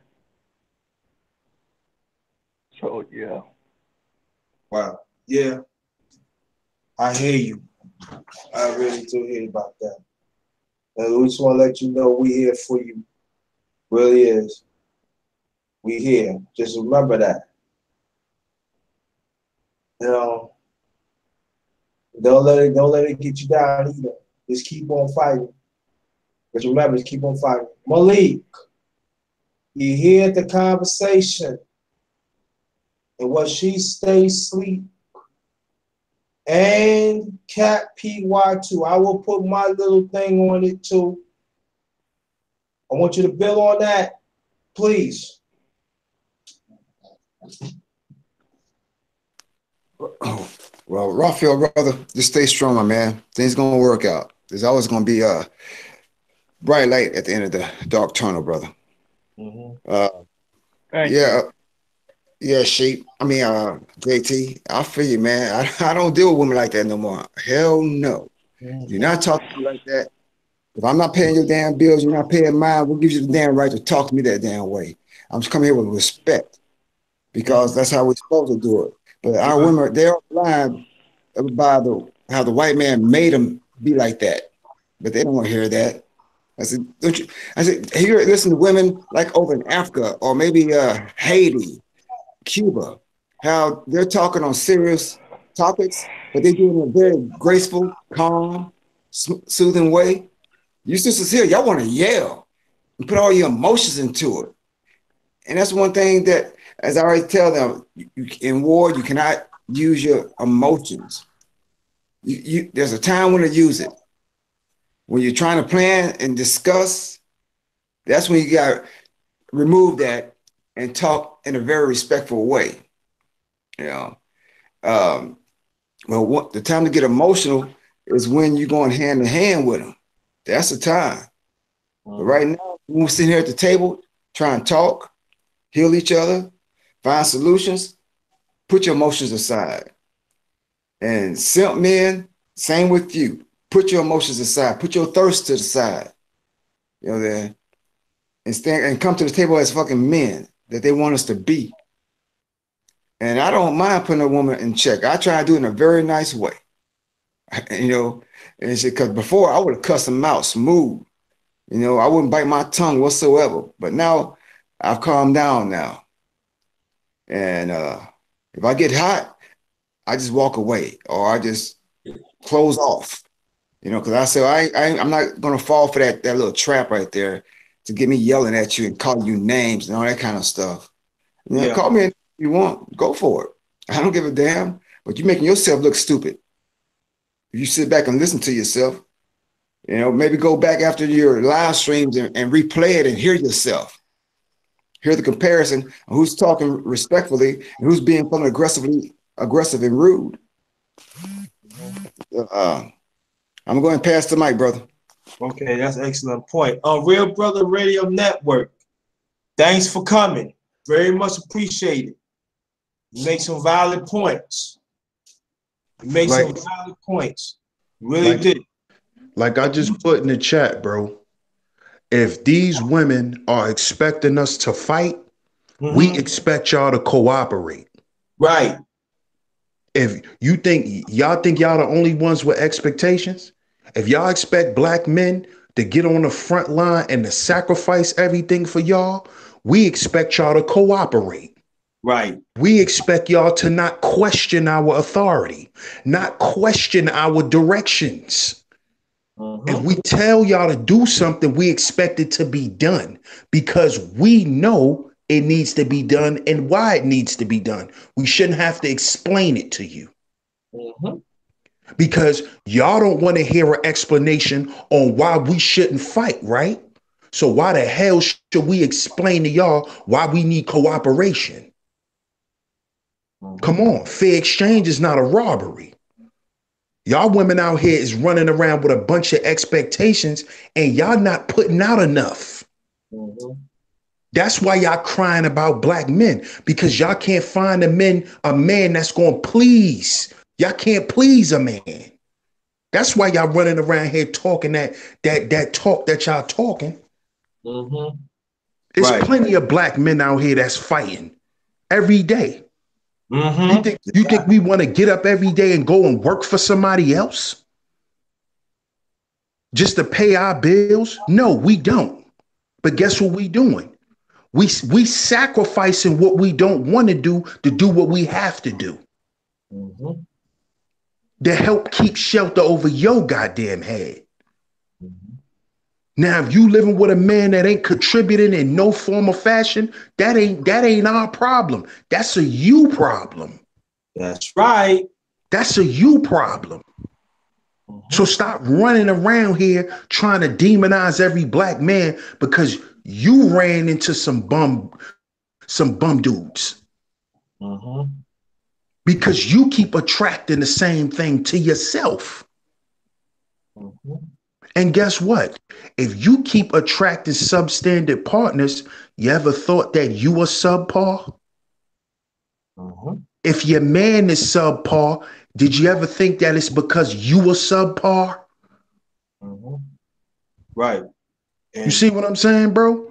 Yeah, exactly. So if y'all expect us to do all of this, if y'all expect us to do all of this, we all men are simple. All we expect from our women is respect and cooperation. And as long as you cooperate, we look at that as respect. Right. That's it. That's all we ask. So if y'all women can't do that, stop saying what you expect from men. Right. And go more, she stay asleep. I'm talking about as a brother that is single. And I think that these conversations need to happen more as a brother that is single like me, that live by myself. And for me, I would not deal with a black woman that hates me. I would not deal with a black woman who would not be in alignment about help build the family unit. Like my mother said, you don't need a woman got loose mouth. You got to make her understand, listen, this is how we're going to work. If you're not willing to work in that, goodbye. And these brothers on social media, especially these on YouTube, what you doing to these women is a damn shame. And like I made up this before, and she says, look, y'all bunch of damn simple hoes. You okaying ratchetness from these women. You is okaying to little by little destroying the family unit, destroying the masculinity of the real brothers that we are trying to do. And then you got when the one of us check your fucking asses, and I ain't mean to curse, but I gotta say this. When we check your fucking asses, y'all want to run back in the damn corner, and then you want to grow some goddamn balls. Enough is enough. And each man that's on this panel, and I know men in here, we said we tired of it. We want our conversation finally to come true. And I'm going to say this. And y'all bunch of simple whole fake black brothers, y'all keep on dealing with these women that have issues of men and then had hidden feminine qualities. I'm not gonna say shame on you. You need to get the hell out the way and let the real true man step up and bring it home. Like I said, our alpha male, we tell our own truth and we hold our own balls. And that's what a real woman wants. But I refuse to protect a woman that hates me, that wants me to die, that wants me to be 6 feet under. Good evening, Savannah B. Good evening. I refuse to put myself like that. No. And y'all could take it as you want. We as brothers, including men, I didn't mean to cut you off. We as men, we fighting for the right to keep our family together and our masculinity to grow. I am not fighting for no simple-minded women that want us to die, but at the same time, you want to play with your fiddle with them other men that other nationalities, and at the same time, you want to tell them to disrespect us. Send us to the system slaughter. No. Not this channel. No. We ain't tolerated. No.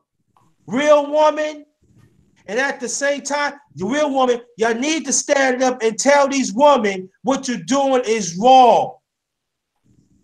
Stop turning your head away and feel that, oh, she's a woman. You got to understand, no. And if your brothers is dealing with it, that's on you. You go with them. We don't want you. Malik Omar, please.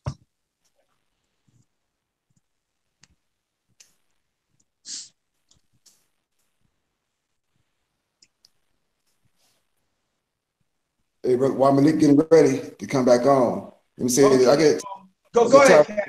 Go ahead, Kat. Yeah, I get some sisters talking about, well, men need to stand up and get ready to go to war. I said, first of all, we got to prepare for war. Most importantly, we need unity. Before we go to war, we need first aid, we need food, we need water, we need all that kind of weapons, we need all that kind of stuff. You ready? You ready to go to war with all these damn emotions? Shut the fuck up. You know? So I just leave it at that, brother. You know, it just pissed me off. Like, oh, I just want to throw a few names out there that be doing that shit. We already know a few of them. Go ahead, Kat. Go ahead, Kat. Yeah. So shit. Yeah. Go ahead. If Malik is back. And I wanted to ask a question. I wanted to ask the panel a question. I mean, y'all can answer it however y'all want to answer it. Have y'all ever been with a woman that wants to be the man of the relationship and shows you hate at the same time? Oh, yeah. Hell no. I seen it, but I don't think I've been through it. But I knew some man personally that I seen been through it. Yes. Yeah, I seen men go through it too, but no, I never experienced it. I never experienced that one. No, they ain't got, to me, they ain't got that far. You know what, JT, Sleep TV, Kat, y'all all make a great point, and I'm gonna tell y'all why. My homeboy was going out with a female. You see, my homeboy, he from Chicago, but you know, his peoples, they're from the Bahamas. And my homeboy ex-fiance, she was I think she was Jamaican mixed with Bahamian, if I'm not mistaken, I think. And I remember how she told me one day, hey, let me tell you something. The only reason I'm with him is because he takes care of me, but I want to fuck with you. I told my dog about the shit. You know that my dog turned against me and almost fought me? And not even about a year later, she left his ass for a white man.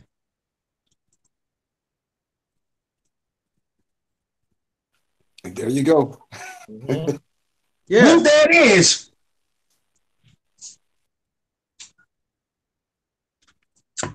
goes to show you how fucked up the mind of a lot of women think. And JT, I'm grateful that you make that point. It's time for fake ass brothers to stop being fake and stand up. If you know you're a real man, if you know you take care of the family, you take care of the kids, you take care of the bills, fucking use your authority. Have authority. Be responsible. And to not letting no woman who know that wants to kill you, that know that doesn't love you, that knows that she's fucking around out there with other people, man, stand up, man, and leave that shit alone. And for women, same thing goes for y'all. Don't you slander a good brother that's out there putting in work for you, and you out there fucking around disrespecting, and then you want to complain. If you want to complain, take your ass somewhere else. And CTV just said this too. It's not our fault you keep fucking around with the same lame men that you've been fucking around. You understand? And a lot of women, they blame the good brothers for that. They slander the good brothers for that. And it's the good brother that got to suffer for your punk ass. So JT and all my brothers, thank you for making that point. We need to stand up for real and not take that shit. And a lot of women take advantage of that shit. That's real talk, bro. And at the same time, too, and go more Chief Stacy, because sometimes we talk about that even cat too a while back, and even Malik. Malik, I'm looking for you to come here, please. We need to hear from you. If you're tired, you know, that's not understand your family, man, but we want to hear from you. You know, and majority of these women who act this women, all these women who act this way, they got daddy problems, they got uncle problems, they got boyfriend problems. Maybe, now I ain't gonna say maybe, y'all make the wrong choices. It's not our fault that you had daddy problems. It's not our fault that you had you have uncle problems. And then when you have a boy, when you bring a son in this world, you want to take it out on him. And then after that, I got to say this because it is true. And they had nothing to do to play this role. Oh, you against women. No. The truth is the truth. And that's why we got a lot of these little boys that grow up to be feminine. Because y'all don't want a good man to come in and be with that boy. And then at the same time, you want to beat on a boy. And then what happened was you have a young daughter. She figured, oh yeah, I could do whatever I want to him, my brother. So she got this attitude right now that she thinks she could do whatever else she want. And then you know what happened? She doing things loosely, and she became a groupie. Then she married get a brother. I mean a man. Period. Then if the man is not grow up with a man how to be a man, everything is messed up.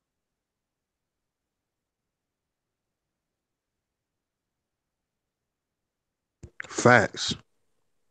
And then see again, y'all want to blame the black man. Oh, it's your fault. No.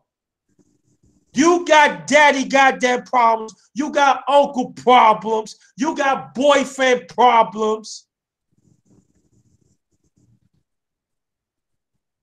That's a you. I always say this. That's a you problem. Tired.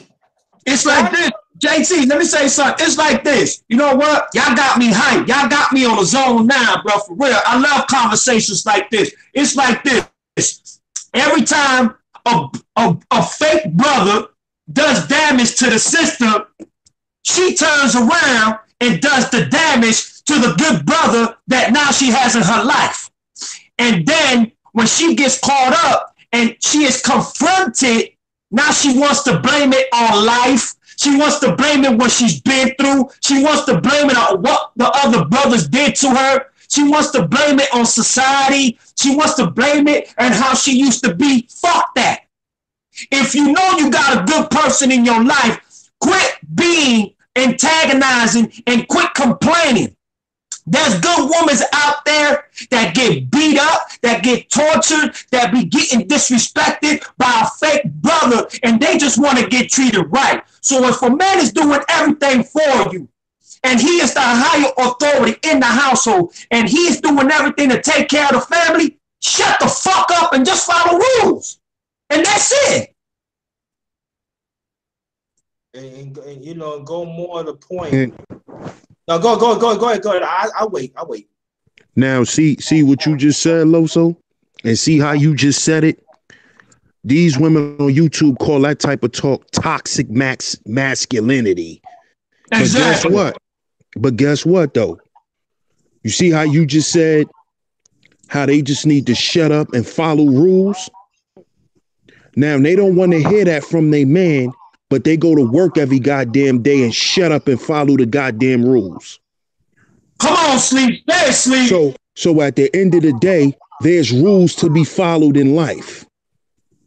So I don't want to hear that BS. Because you go to work every goddamn day and you listen to that white man that's your boss.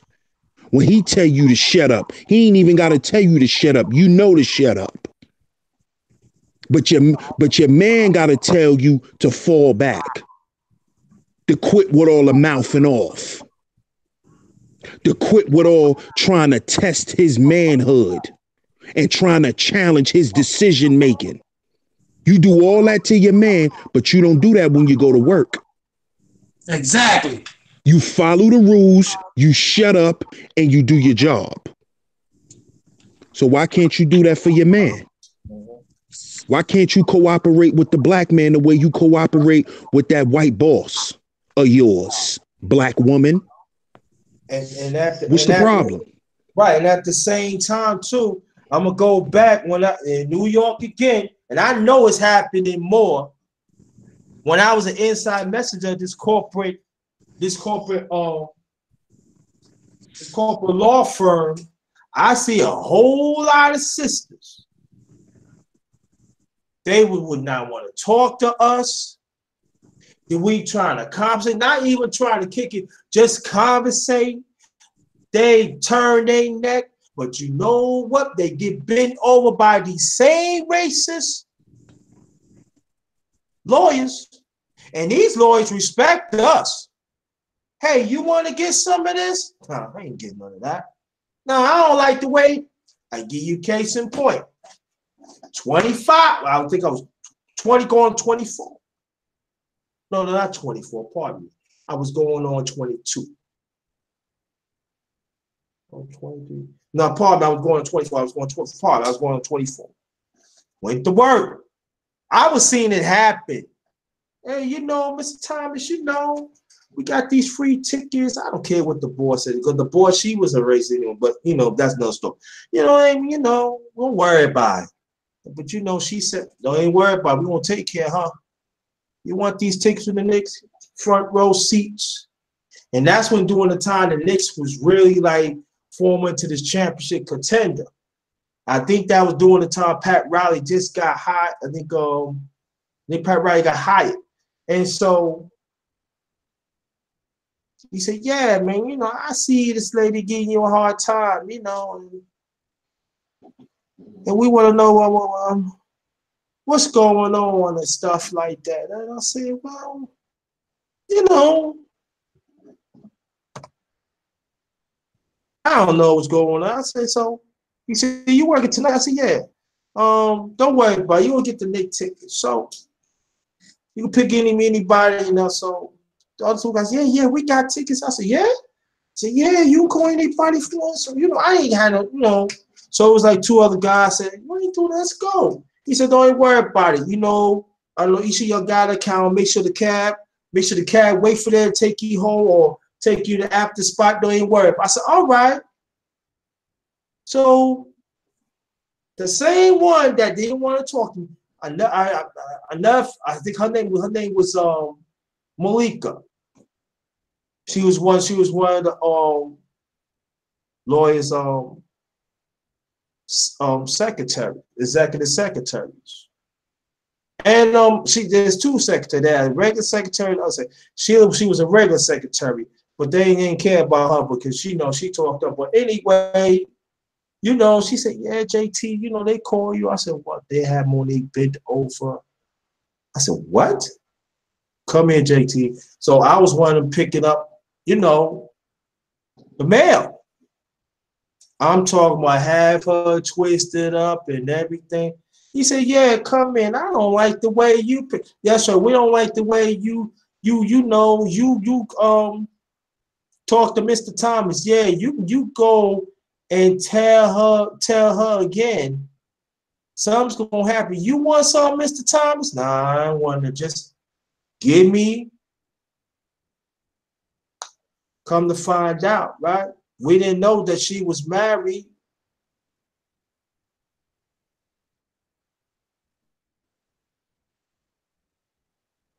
Didn't know. Come to find out, a few months later, she got pregnant, not by her husband.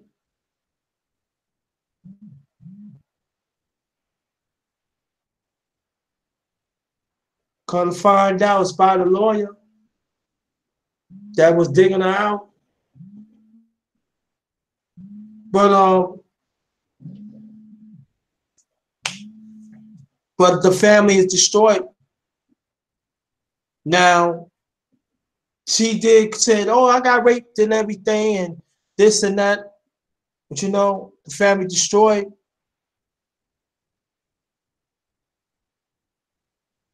And it's sad. Because sometimes us as black men, what we got to deal with at times. And it's been happening time after time after time. And the women, you asking us to be accountable, but time and time again, the good brothers being accountable. When is the time y'all going to be accountable? And then when is the time you're going to, you know, you see, you deal with these certain brothers because you know these brothers not going to talk up.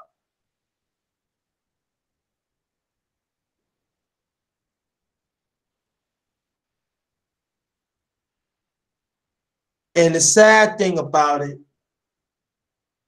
I'm talking about in 1990, when I'm talking from, it happened.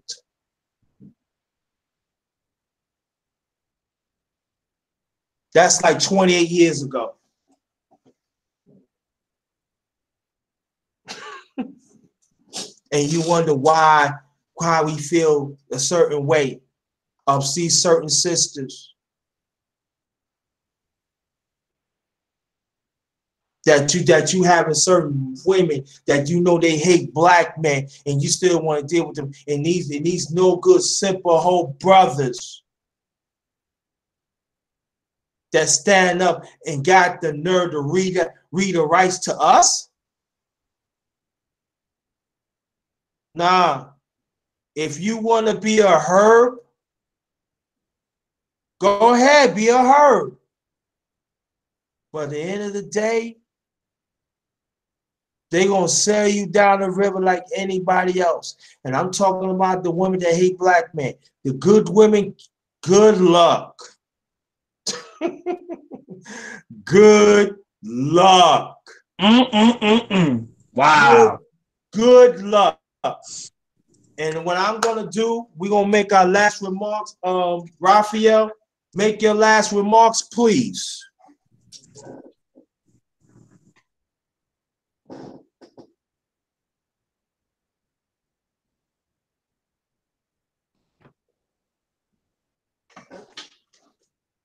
Raphael.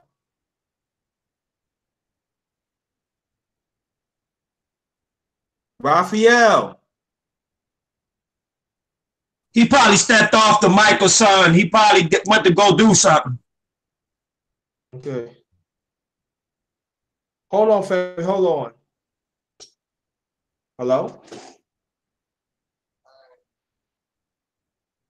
I'm on live now. That's all. You got a few minutes because I'm getting ready to end this anyway. Peace. Yeah, so go ahead, Lo. So make your last remarks, please. I just want to thank God bless everybody. Yourself, JT, God bless you. It's always an honor to be in the panel. Mr. Sleep TV, you already know what it is, my G. Thank you very much. And thank you for putting down today. My dog, Cat P2Y. Thank you, my brother, for being in. Raphael, man, keep your head up, my brother, man, and just know that you got brothers up in here. Always, dog, we love you. And also the chat. Hey, what's up, Gab Talk TV? God bless you, Gab Talk TV, for real. And I just want to say, you know what I'm saying? Y'all go ahead and check out my channel, The Truth is Near Peace. Y'all already know what it is. And y'all can also check out The Truth and Near Peace, Miami Rider. Y'all go ahead and check me out. That's the same thing that my brother does over here. We talk about truth. We talk about reality. We talk about problems. But most importantly, what my brother's always said, find the solution to fix these problems, and we can unify as brothers and sisters. Everybody have a great night. God bless you, JT. Thank you. Hold and stay right there. Raphael.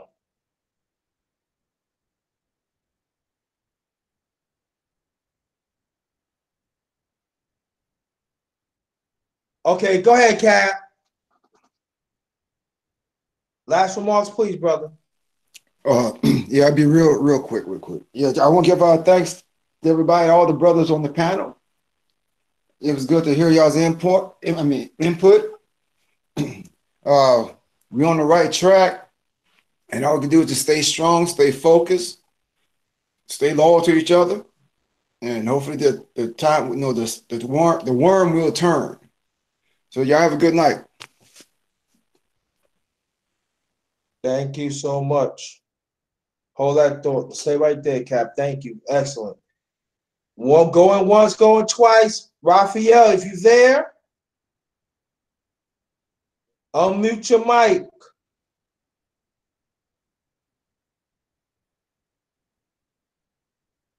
Unmute your mic, Raphael. Okay. She stay asleep. Last remarks, please. Shout out to everybody. First, shout out to the brothers that's on the panel. Definitely like the discussion. Even though I came in a little late, but I appreciate this discussion. I appreciate us doing this every Friday. Like I said, it should definitely be a form of therapy for us, man. We black men need to do this. You know, we need to just get up here and speak our truths and our feelings on things. You know, so shout out to you, bro. Shout out to everybody in the chat for tuning in. Y'all could check me out, Sheep Stay Sleep TV, as y'all see on my avatar. Just type that in the search bar and show some support. I appreciate it. I appreciate all the love, man. And y'all have a good night. Peace. She stay asleep before you get off. The live that you talked about that you did last year, do you want to post it in the chat? You can. Yeah. I'm gonna post it in the chat. I'll post it in the chat. Yeah, do that. Do that, please. Thank you. And wherever She Stay Asleep posts in the chat, I want y'all to go to that live. I want you to go through. I want you to, from start to finish, to understand what he's saying, because he's not the only one saying it. A lot of us are saying that, and it's powerful.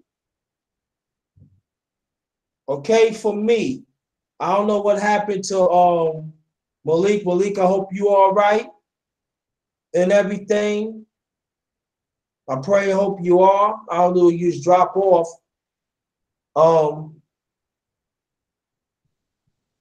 But the thing is that we should learn from Raphael. Despite, I'm not gonna say that, but he deals with he's handicapped, but he's pushing, and he's staying strong as a man, and we can learn from that. Well, stop being judgmental of our feelings. I'm talking about men, especially black men.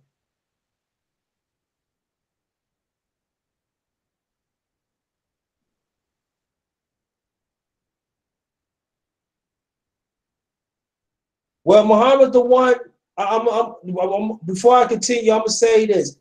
We love black women too. We do.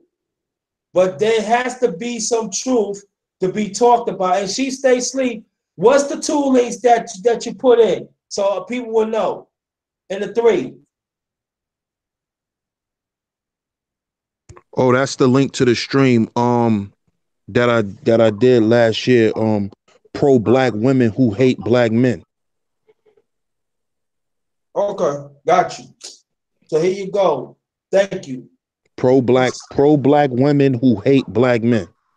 Got you. So you hear that? And just to touch on what Muhammad is saying in the chat, that's true. But at the end of the day, the black man is the leader. So we only gonna get as far as we allow ourselves to get. If we don't have cooperation from our women, it's never gonna work. We're never gonna win the war. You see? So yeah, a lot of people, you know, they put that in there. Oh, we can't go as high as our women. But guess what? Our women can't get as high as we can either. So it's vice versa. Right. We need our women just like they need us. Mm-hmm. So let's keep that in mind too. You know, a lot of people think that the black man and black woman plight is really different, and it's not. We're seen the same way in these people's eyes. Just like black men ain't looked at as nothing, so is the black woman. And once we both can understand that and get on the same page, things will change. All we need is the cooperation of our women, and things will change. Right. Period.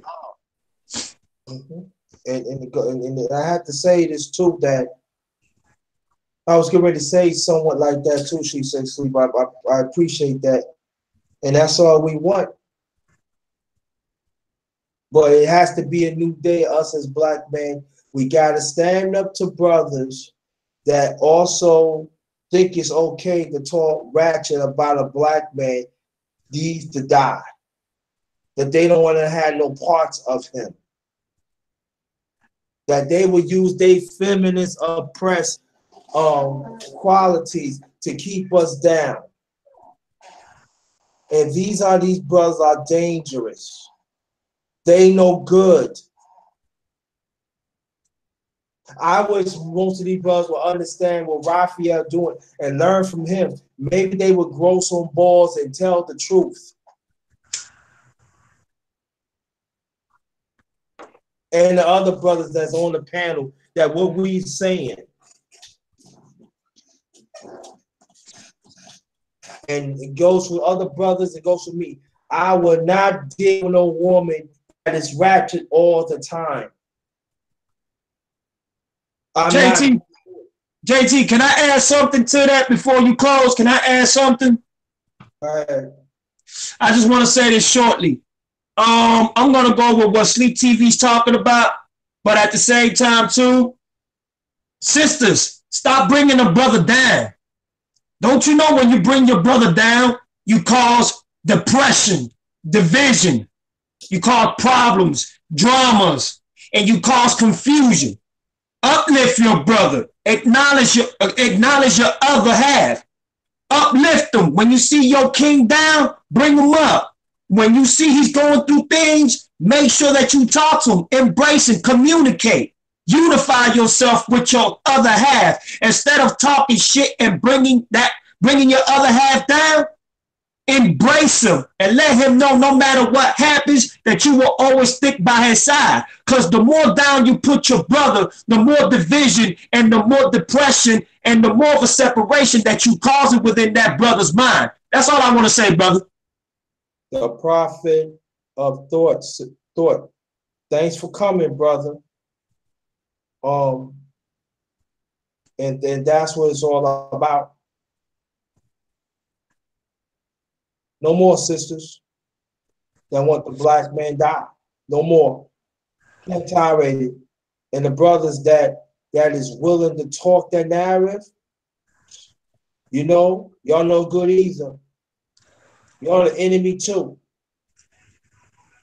If you're not willing to step up, to stand against evil, if you're not willing to deal with whatever illness in our community, and I'm talking about the black man, if you're not willing to step up to it, You are an enemy. We don't want to have no parts for you. If you believe of the true brotherhood that you're saying about it, if you keep on saying that our women is the first teachers on earth, well, you need to tell them what you're doing while you get pregnant. You are bringing toxin into that womb. And it cannot happen. And men need to stand up and say stuff like that, especially women. This got to stop.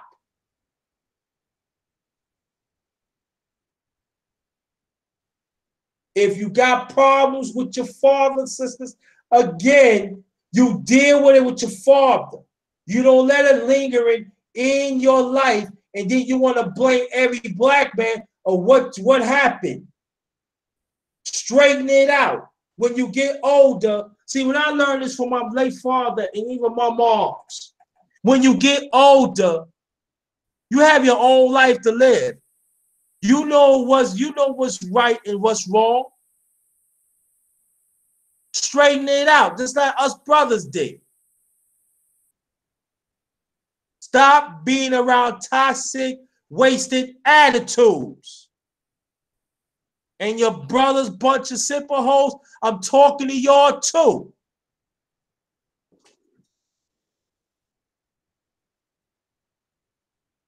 Positive side of dark. Positive of thought. Positive side of dark, you can catch it on the rewind. So, on that thought, I appreciate the brothers in the chat and the sisters that listen, that giving out great information. Not talking about y'all. Thank y'all. Thank y'all so. Thank you so much. And the brothers in the chat, appreciate it. Next week, same time, same channel. On that note, go